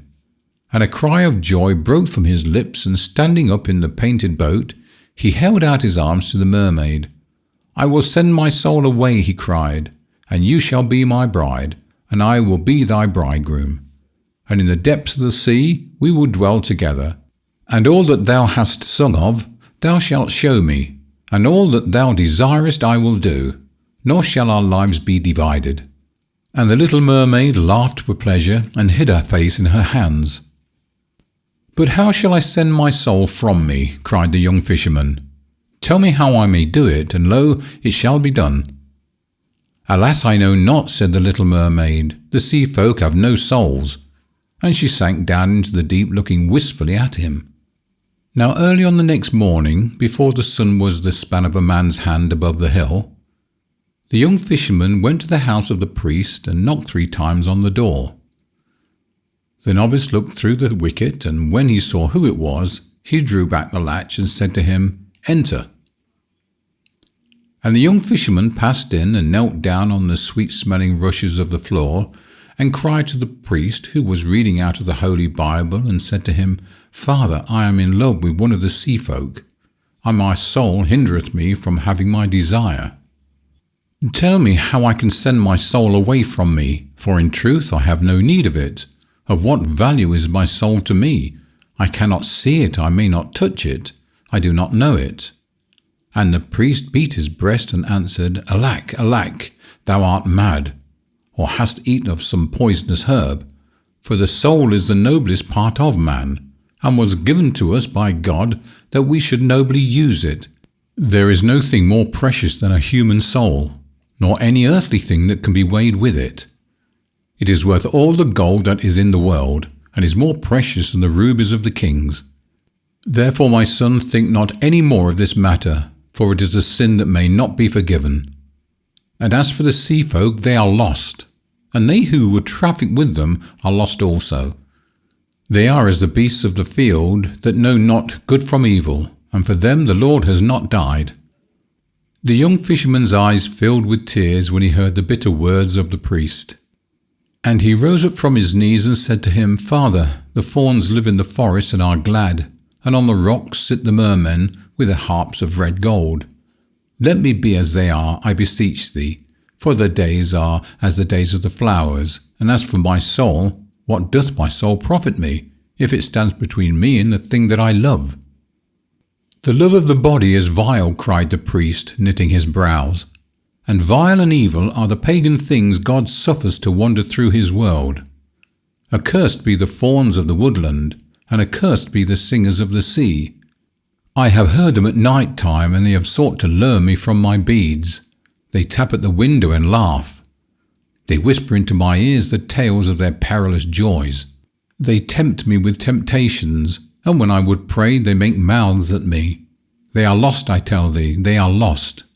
For them there is no heaven, no hell, and in neither shall they praise God's name." "Father," cried the young fisherman, "thou knowest not what thou sayest. Once in my net I snared the daughter of a king. She is fairer than the morning star and whiter than the moon. For her body I shall give my soul, and for her love I will surrender heaven. Tell me what I ask of thee, and let me go in peace." "Away, away," cried the priest. "Thy leman is lost, and thou shalt be lost with her." And he gave him no blessing, but drove him from his door. And the young fisherman went down into the marketplace, and he walked slowly and with bowed head, and as one who was in sorrow. And when the merchants saw him coming, they began to whisper to each other, and one of them came forth to him, and called him by name, and said to him, "What hast thou to sell?" "I will sell thee my soul," he answered. "I pray thee buy it off me, for I am weary of it. Of what use is my soul to me? I cannot see it, I may not touch it, I do not know it." But the merchants mocked at him and said, "Of what use is a man's soul to us? It is not worth a clipped piece of silver. Sell us thy body for a slave, and we will clothe thee in sea purple, and put a ring upon thy finger, and make thee a minion of the great queen. But talk not of the soul, for us it is naught, nor has it any value for our service." And the young fisherman said to himself, "How strange a thing is this! The priest telleth me that the soul is worth all the gold in the world, and the merchants say that it is not worth a clipped piece of silver." And he passed out of the marketplace and went down to the shore of the sea, and began to ponder on what he should do.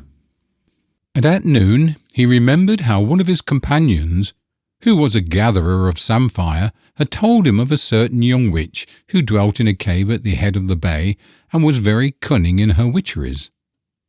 And he set to and ran, so eager was he to get rid of his soul, and a cloud of dust followed him as he sped round the sand of the shore. By the itching of her palm, the young witch knew his coming, and she laughed and let down her red hair. With her red hair falling around her, she stood at the opening of the cave, and in her hand she had a spray of wild hemlock that was blossoming. "What do I lack? What do I lack?" she cried, as he came panting up the steep and bent down before her. "Fish for thy net when the wind is foul? I have a little reed pipe, and when I blow on it, the mullet comes sailing into the bay. But it has a price, pretty boy, it has a price." "What do I lack? What do I lack? A storm to wreck the ships and wash the chests of rich treasure ashore? I have more storms than the wind has, for I serve one who is stronger than the wind, and with a sieve and a pail of water I can send the great galleys to the bottom of the sea. But I have a price, pretty boy, I have a price." "What do I lack? What do I lack? I know a flower that grows in the valley, none knows it but I. It has purple leaves and a star in its heart, and its juice is as white as milk. Shalt thou touch with this flower and the hard lips of the queen, she would follow thee all over the world. Out of the bed of the king she would rise, and over the whole world she would follow thee. It has a price, pretty boy, it has a price." "What do I lack? What do I lack? I can pound a toad in a mortar and make broth of it, and stir the broth with a dead man's hand. Sprinkle it on thine enemy while he sleeps, and he will turn into a black viper, and his own mother will slay him. With a wheel I can draw the moon from heaven, and in a crystal I can show thee death.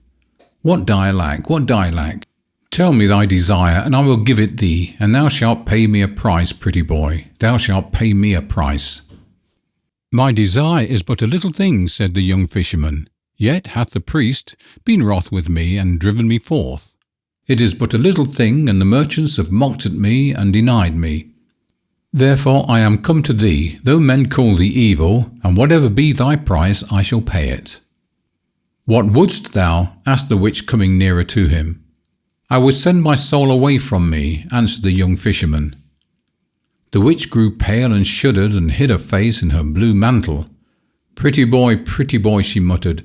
This is a terrible thing to do. He tossed his brown curls and laughed. My soul is naught to me, he answered. I cannot see it, I may not touch it, I do not know it. What wilt thou give me if I tell thee? Asked the witch, looking down at him with her beautiful eyes. 5 pieces of gold, he said, and my nets and my wattled house where I live, and the painted boat in which I sail. Only tell me how to get rid of my soul, and I will give thee all that I possess. She laughed mockingly at him and struck him with a spray of hemlock. I can turn the autumn leaves into gold, she answered, and I can weave the pale moonbeams into silver if I will it. He whom I serve is richer than all the kings of this world, and has their dominions. What then shall I give thee, he cried, if thy price is neither gold nor silver? The witch stroked his hair with a thin white hand. Thou must dance with me, pretty boy, she murmured, and she smiled at him as she spoke. Naught but that, cried the young fisherman in wonder, and he rose to his feet. Naught but that, she answered, and she smiled at him again. Then at sunset in some secret place we shall dance together, he said, and after that we have danced, thou shalt tell me the thing which I desire to know. She shook her head. When the moon is full, when the moon is full, she muttered. Then she peered all around and listened.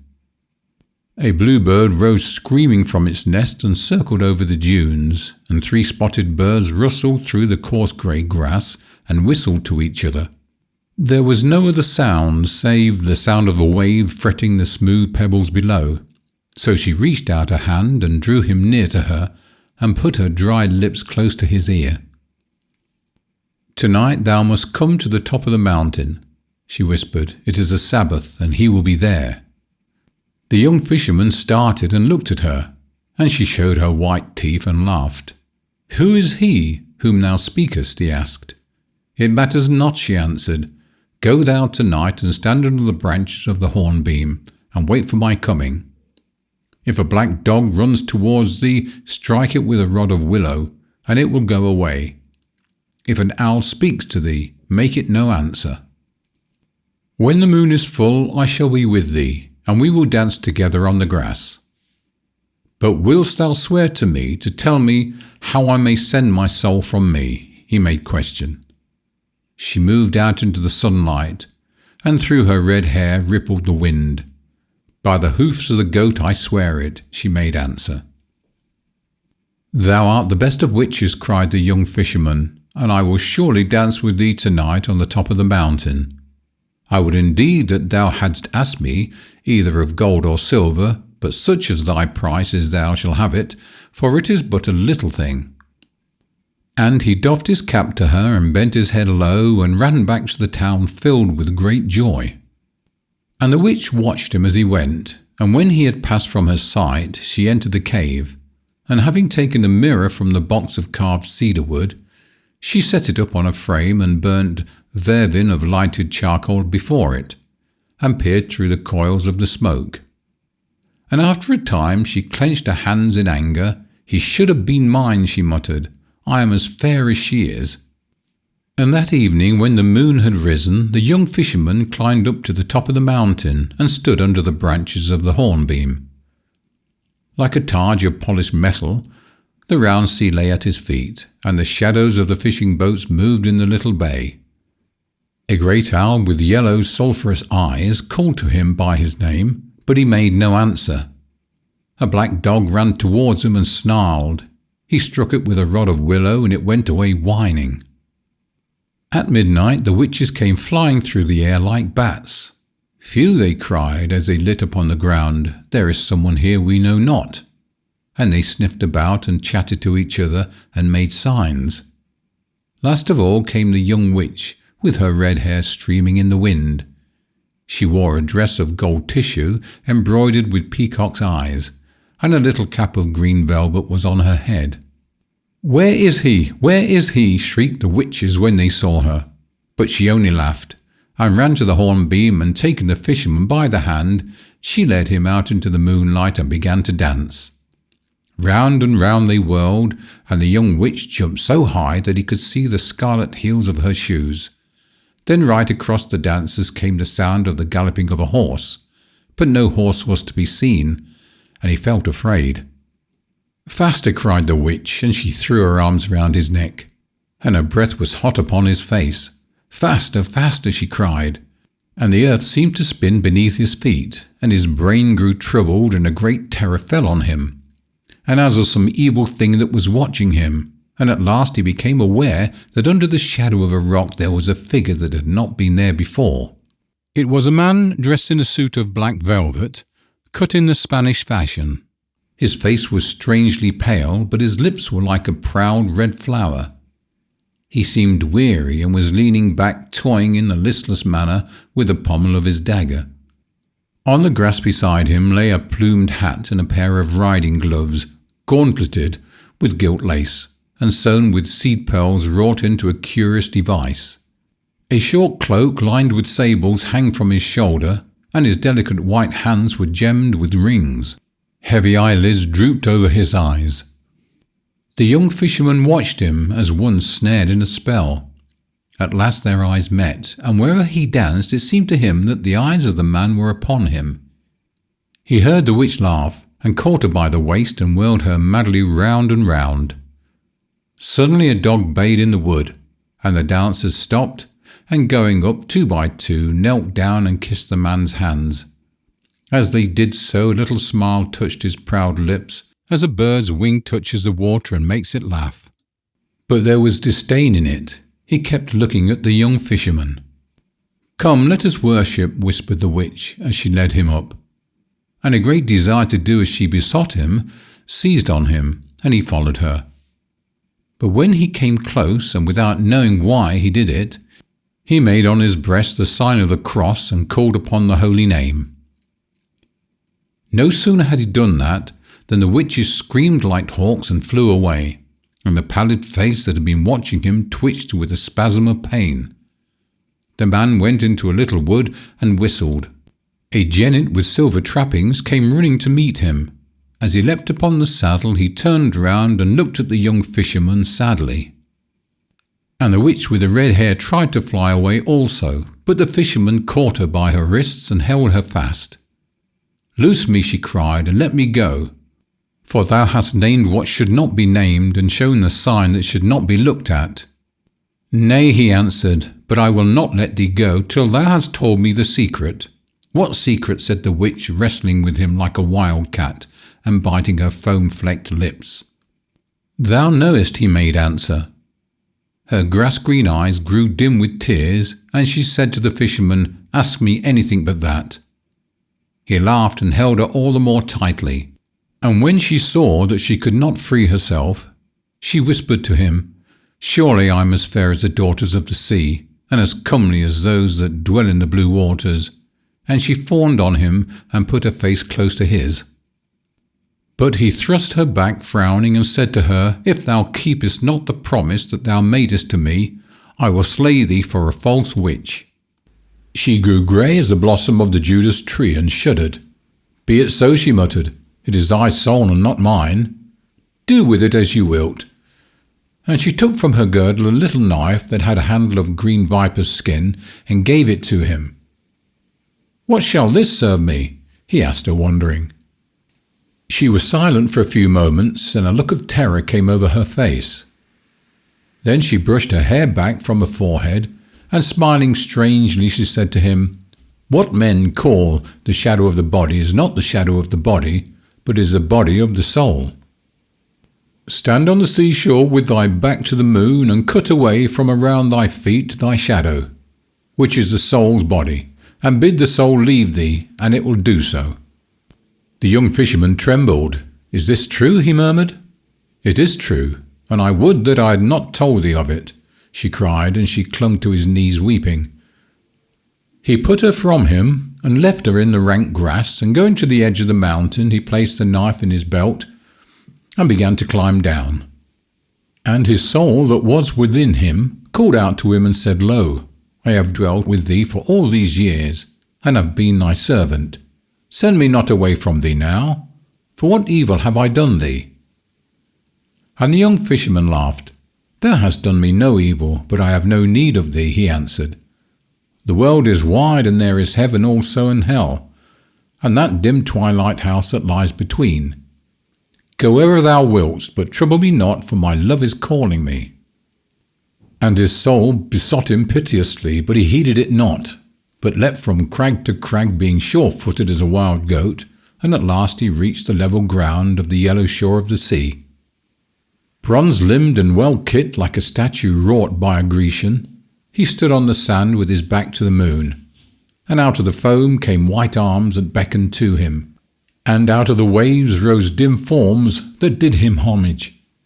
Before him lay his shadow, which was the body of his soul, and behind him hung the moon in the honey-coloured air. And his soul said to him, "If indeed thou must drive me from thee, send me not forth without a heart. The world is cruel, give me thy heart to take with me." He tossed his head and smiled. "With what shall I love my love, if I give thee my heart?" he cried. "Nay, but be merciful," said his soul.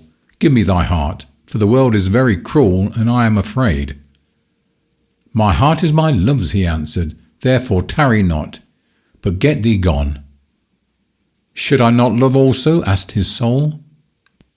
"Get thee gone, I have no need of thee," cried the young fisherman, and he took the little knife with its handle of green viper's skin, and cut away his shadow from around his feet. And it rose up and stood before him, and looked at him, and it was even as himself. He crept back and thrust the knife into his belt, and a feeling of awe came over him. "Get thee gone," he murmured, "and let me see thy face no more." "Nay, but we must meet," said the soul, his voice so low and flute-like that its lips hardly moved while it spake. "How shall we meet?" cried the young fisherman. "Thou wilt not follow me into the depths of the sea?" "Once every year I will come to this place and call to thee," said the soul. "It may be that thou wilt have need of me." "What need should I have of thee?" cried the young fisherman. "But be it as thou wilt," and he plunged into the water, and the Tritons blew their horns, and the little mermaid rose up to meet him, and put her arms round his neck and kissed him on the mouth. And the soul stood on the lonely beach and watched them, and when they had sunk down into the sea, it went weeping away over the marshes. And after a year was over, the soul came down to the shore of the sea and called to the young fisherman. And he rose out of the deep and said, "Why dost thou call me?" And the soul answered, "Come nearer, that I may speak with thee, for I have seen marvellous things." So he came nearer and couched in the shallow water, and leaned his head upon his hands and listened. And the soul said to him, "When I left thee, I turned my face to the east and journeyed. From the east cometh everything that is wise. 6 days I journeyed, and on the morning of the 7th day I came to a hill that is the country of the Tartars. I sat down under the shade of a tamarisk tree to shelter myself from the sun. The land was dry and burnt up with the heat. The people went to and fro over the plain like flies crawling upon a disk of polished copper. When it was noon, a cloud of red dust rose up from the flat rim of the land. When the Tartars saw it, they strung their painted bows, and having leapt upon their little horses, they galloped towards it. Their women fled screaming to the wagons and hid themselves behind the felt curtains. At twilight the Tartars returned, but 5 of them were missing, and of those that came back, but not a few had been wounded. They harnessed their horses to the wagons and drove hastily away. 3 jackals came out of a cave and peered after them. Then they sniffed up the air with their nostrils and trotted off in the opposite direction. When the moon rose, I saw a campfire burning on the plain and went towards it. A company of merchants were sitting around it on carpets.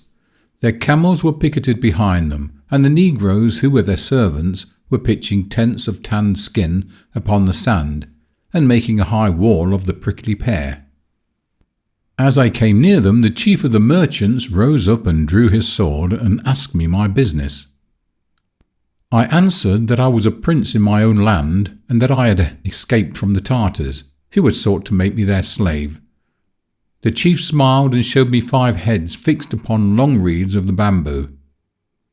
Then he asked me who was a prophet of God, and I answered him, Muhammad. When he heard the name of the false prophet, he bowed and took me by the hand and placed me by his side. A negro brought me some mare's milk in a wooden dish and a piece of lamb's flesh roasted. At daybreak we started on our journey. I rode on a red-haired camel by the side of the chief, and a runner ran before us carrying a spear. The men of war were on either hand, and the mules followed with the merchandise. There were 40 camels in the caravan, and the mules were twice 40 in number. We went from the country of the Tartars into the country of those who curse the moon. We saw the griffins guarding their gold on the white rocks, and the scaled dragons sleeping in their caves. As we passed over the mountain, we held our breath, lest the snows might fall on us, and each man tied a veil of gauze before his eyes. We passed through the valleys. The pygmies shot arrows at us from the hollow of the trees, and at night time we heard the wild men beating on their drums. When we came to the Tower of Apes, we set fruit before them, and they did no harm to us.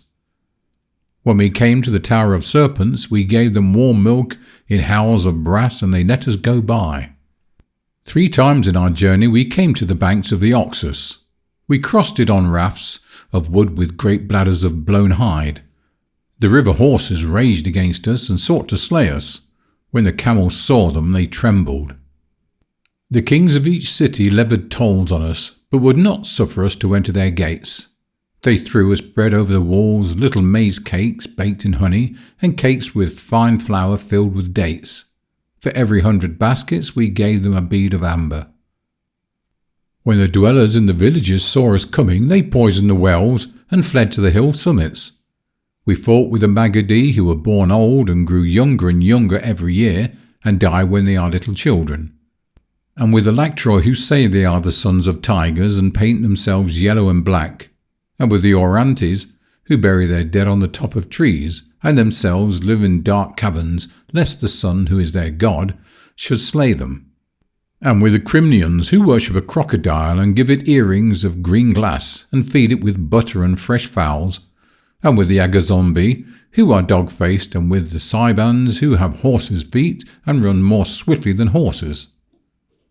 1/3 of our company died in battle, and 1/3 died of want. The rest murmured against me and said that I had brought them an evil fortune. I took a horned adder from beneath a stone and let it sting me. When they saw that I did not sicken, they grew afraid. In the 4th month we reached the city of Isle. It was night time when we came to the grove that is outside the walls, and the air was sultry, for the moon was travelling in Scorpion. We took the ripe pomegranates from the tree and baked them and drank their sweet juices. Then we lay down on our carpets and waited for the dawn. And at dawn we rose and knocked on the gate of the city. It was wrought out of red bronze and carved with sea dragons and dragons that had wings. The guards looked down from the battlements and asked us our business. The interpreter of the caravan answered that we had come from the island of Syria with much merchandise. They took hostages and told us that they would open the gates to us at noon, and bade us tarry till then. When it was noon, they opened the gates, and as we entered, the people came crowding out of the houses to look at us, and a crier went round the city crying through a shell. We stood in the marketplace, and the negroes uncorded the bales of figured cloths and opened the carved chests of sycamore. And when they had ended their task, the merchants set forth their strange wares, the waxed linen from Egypt, and the painted linen from the country of Ethiops, the purple sponges from Tyre, and the blue hangings from Sidon, the cups of cold amber, and the fine vessels of glass, and curious vessels of burnt clay. From the roof of a house a company of women watched us. One of them wore a mask of gilded leather. And on the 1st day the priest came and bartered with us, and on the 2nd day came the nobles, and on the 3rd day came the craftsmen and the slaves. And this is their custom with all merchants as long as they tarry in the city. And we tarried for a moon, and when the moon was waning, I wearied and wandered away through the streets of the city and came to the garden of its god. The priests, in their yellow robes, moved silently through the green trees, and on a pavement of black marble stood the rose-red house in which the god had his dwelling. Its doors were of powdered lacquer, and bulls and peacocks were wrought on them in raised and polished gold. The tilted roof was of a sea-green porcelain, and the jutting eaves were festooned with little bells. When the white doves flew past, they struck the bell with their wings and made them tinkle. In front of the temple was a pool of clear water paved with veined onyx. I lay down beside it, and with my pale fingers I touched the broad leaves. One of the priests came towards me and stood behind me. He had sandals on his feet, one of soft serpent skin and the other of bird's plumage. On his head was a mitre of black felt decorated with silver crescents. 7 yellows were woven into his robe, and his frizzed hair was stained with antimony. After a little while he spake to me and asked me my desire. I told him that my desire was to see the god. "The god is hunting," said the priest, looking strangely at me with his small slanting eyes. "Tell me in what forest, and I will ride with him," I answered. He combed out the soft fringes of his tunic with his long pointed nails. "The god is asleep," he murmured. "Tell me on what couch, and I will watch by him," I answered. "The god is at the feast," he cried. "If the wine be sweet, I will drink it with him, and if the wine be bitter, I will drink it with him also," was my answer. He bowed his head in wonder, and taking me by the hand, he raised me up and led me into the temple. In the first chamber I saw an idol seated on a throne of jasper bordered with great oriental pearls. It was carved out of ebony, and in stature was the statue of a man. On its forehead was a ruby, and thick oil dripped from its hair onto its thighs. Its feet were red with the blood of a newly slain kid, and its loins girt with a copper belt that was studded with several beryls. And I said to the priest, "Is this the god?" And he answered me, "This is the god." "Show me the god," I cried, "or I will surely slay thee." And I touched his hand, and it became withered. And the priest besought me, saying, "Let my lord heal his servant, and I will show him the god." So I breathed with my breath upon his hand, and it became whole again. And he trembled and led me into the second chamber. And I saw an idol standing on a lotus of jade hung with great emeralds.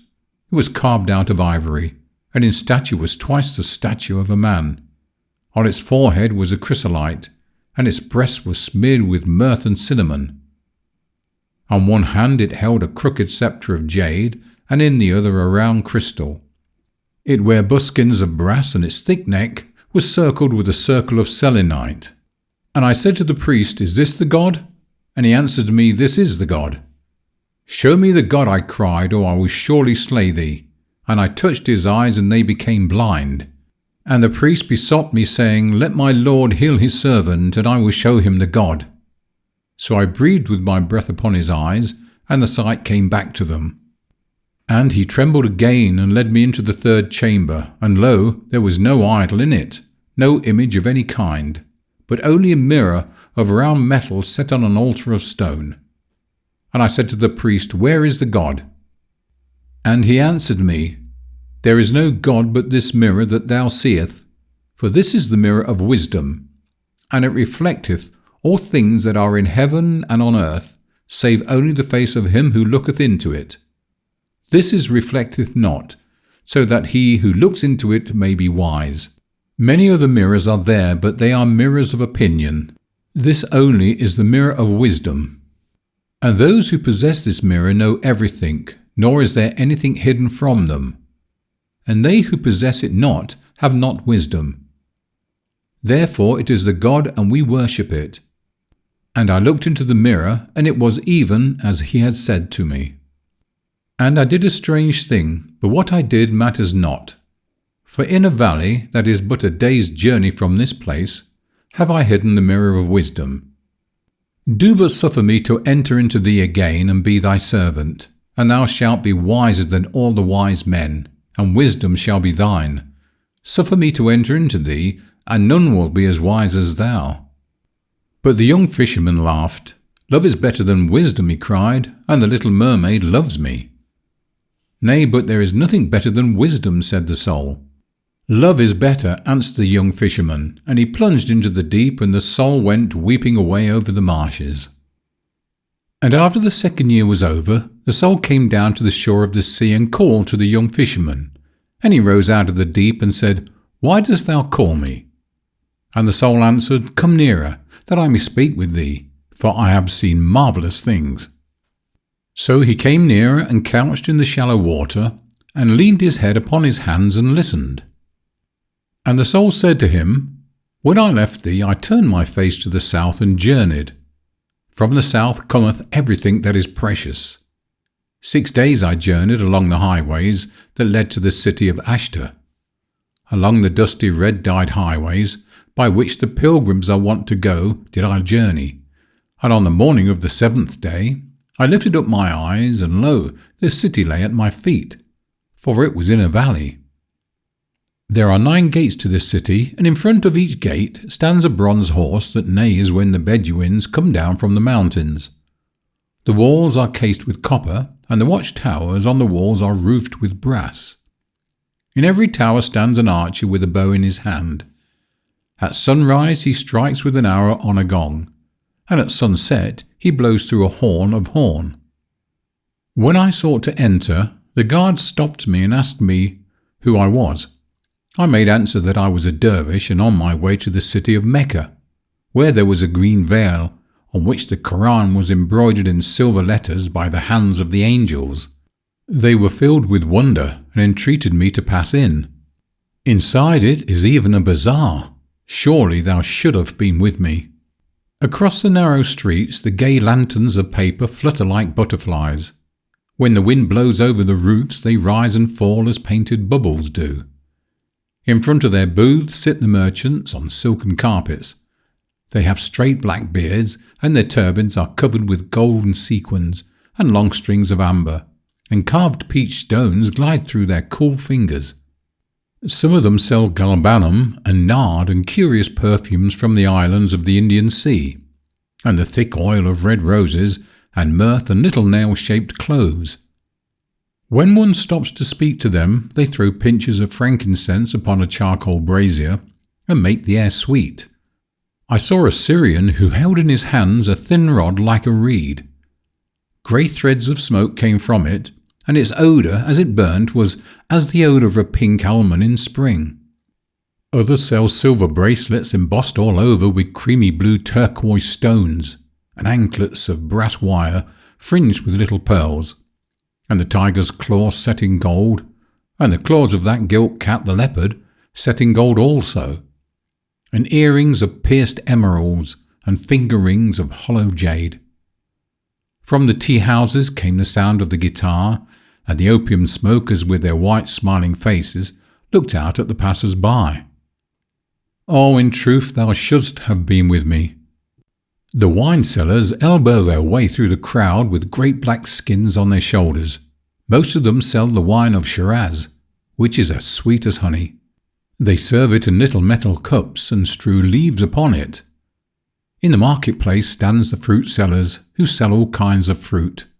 Ripe figs with their bruised purple flesh, melons smelling of musk and yellow as topazes, citrons and rose apples, and clusters of wine grapes, round red gold oranges and oval lemons of green gold. Once I saw an elephant go by. Its trunk was painted with vermilion and turmeric, and over its ears it had a net of crimson silk cord. It stopped opposite one of the booths and began eating the oranges, and the man only laughed.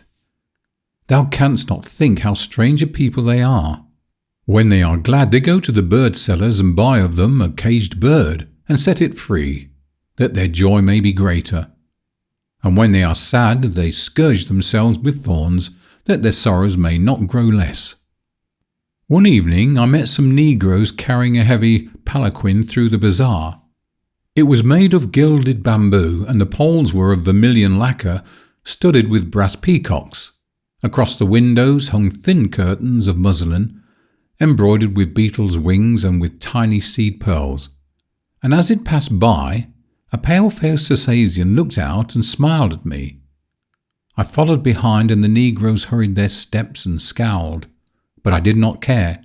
I felt a great curiosity come over me. At last they stopped at a square white house. There was no windows to it, only a little door like a door of a tomb. They set down the palanquin and knocked 3 times with a copper hammer.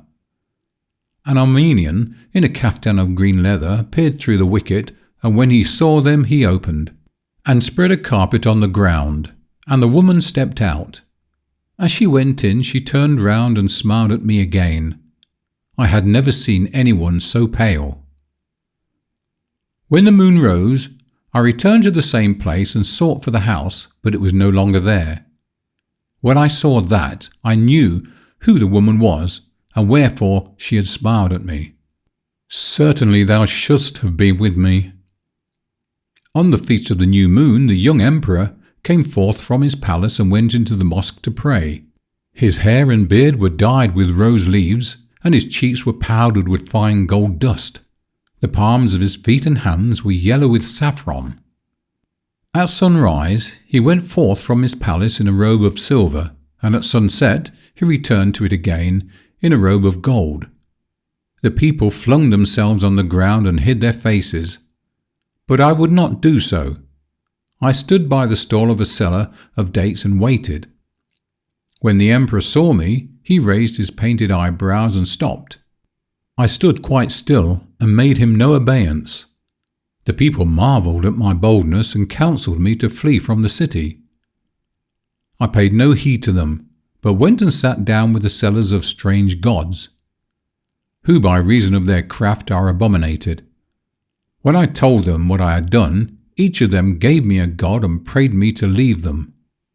That night, as I lay on a cushion in the tea-house, that is in the street of Pomegranates, the guards of the emperor entered and led me to the palace. As I went in, they closed each door behind me and put a chain across it.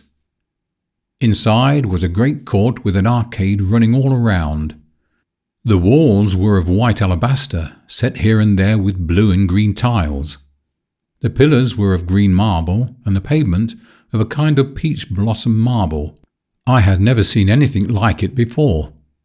As I passed through the court, 2 veiled women looked down from the balcony and cursed me. The guards hastened on, and the butts of the lances rang upon the polished floor. They opened a gate of wrought ivory, and I found myself in a watering garden of 7 terraces. It was planted with tulip cups and moonflowers and silver-studded aloes. Like a slim reed of crystal, a fountain hung in the dusky air. The cypress trees were like burnt-out torches. From one of them a nightingale was singing. At the end of the garden stood a little pavilion. As we approached it, 2 eunuchs came out to meet us. Their fat bodies swayed as they walked, and they glanced curiously at me with their yellow-lidded eyes. One of them drew aside the captain of the guard and in a low voice whispered to him.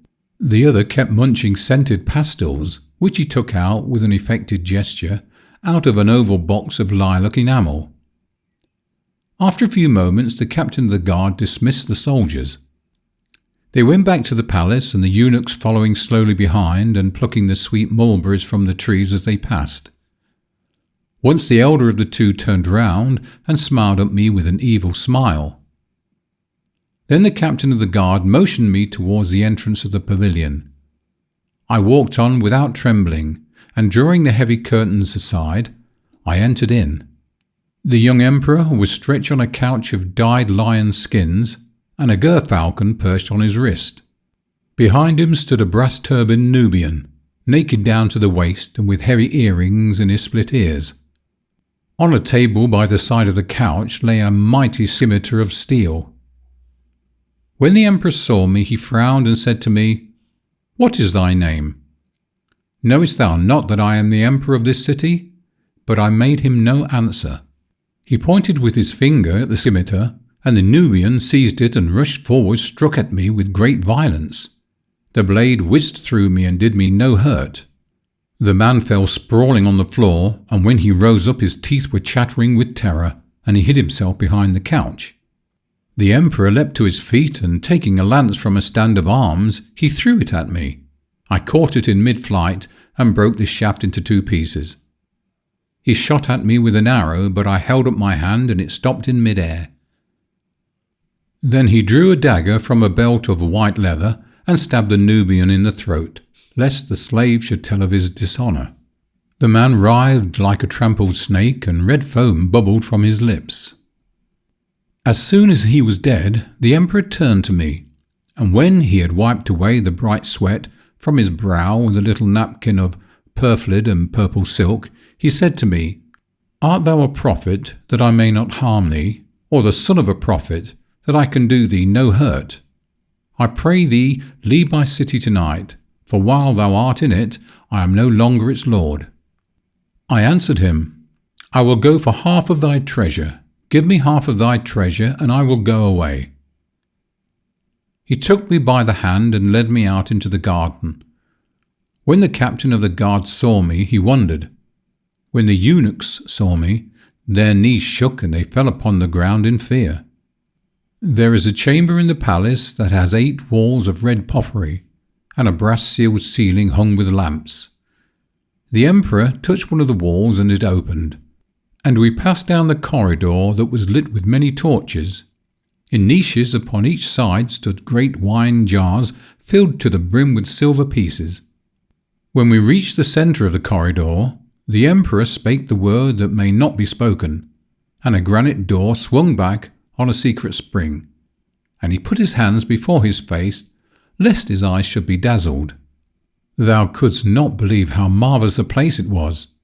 There were huge tortoise shells full of pearls, and hollowed moonstones of great size piled up with red rubies. The gold was stored in coffers of elephant hide, and the gold dust in leather bottles. There were opals and sapphires, the former in cups of crystal and the latter in cups of jade. Round green emeralds were ranged in order upon thin plates of ivory, and in one corner were silk bags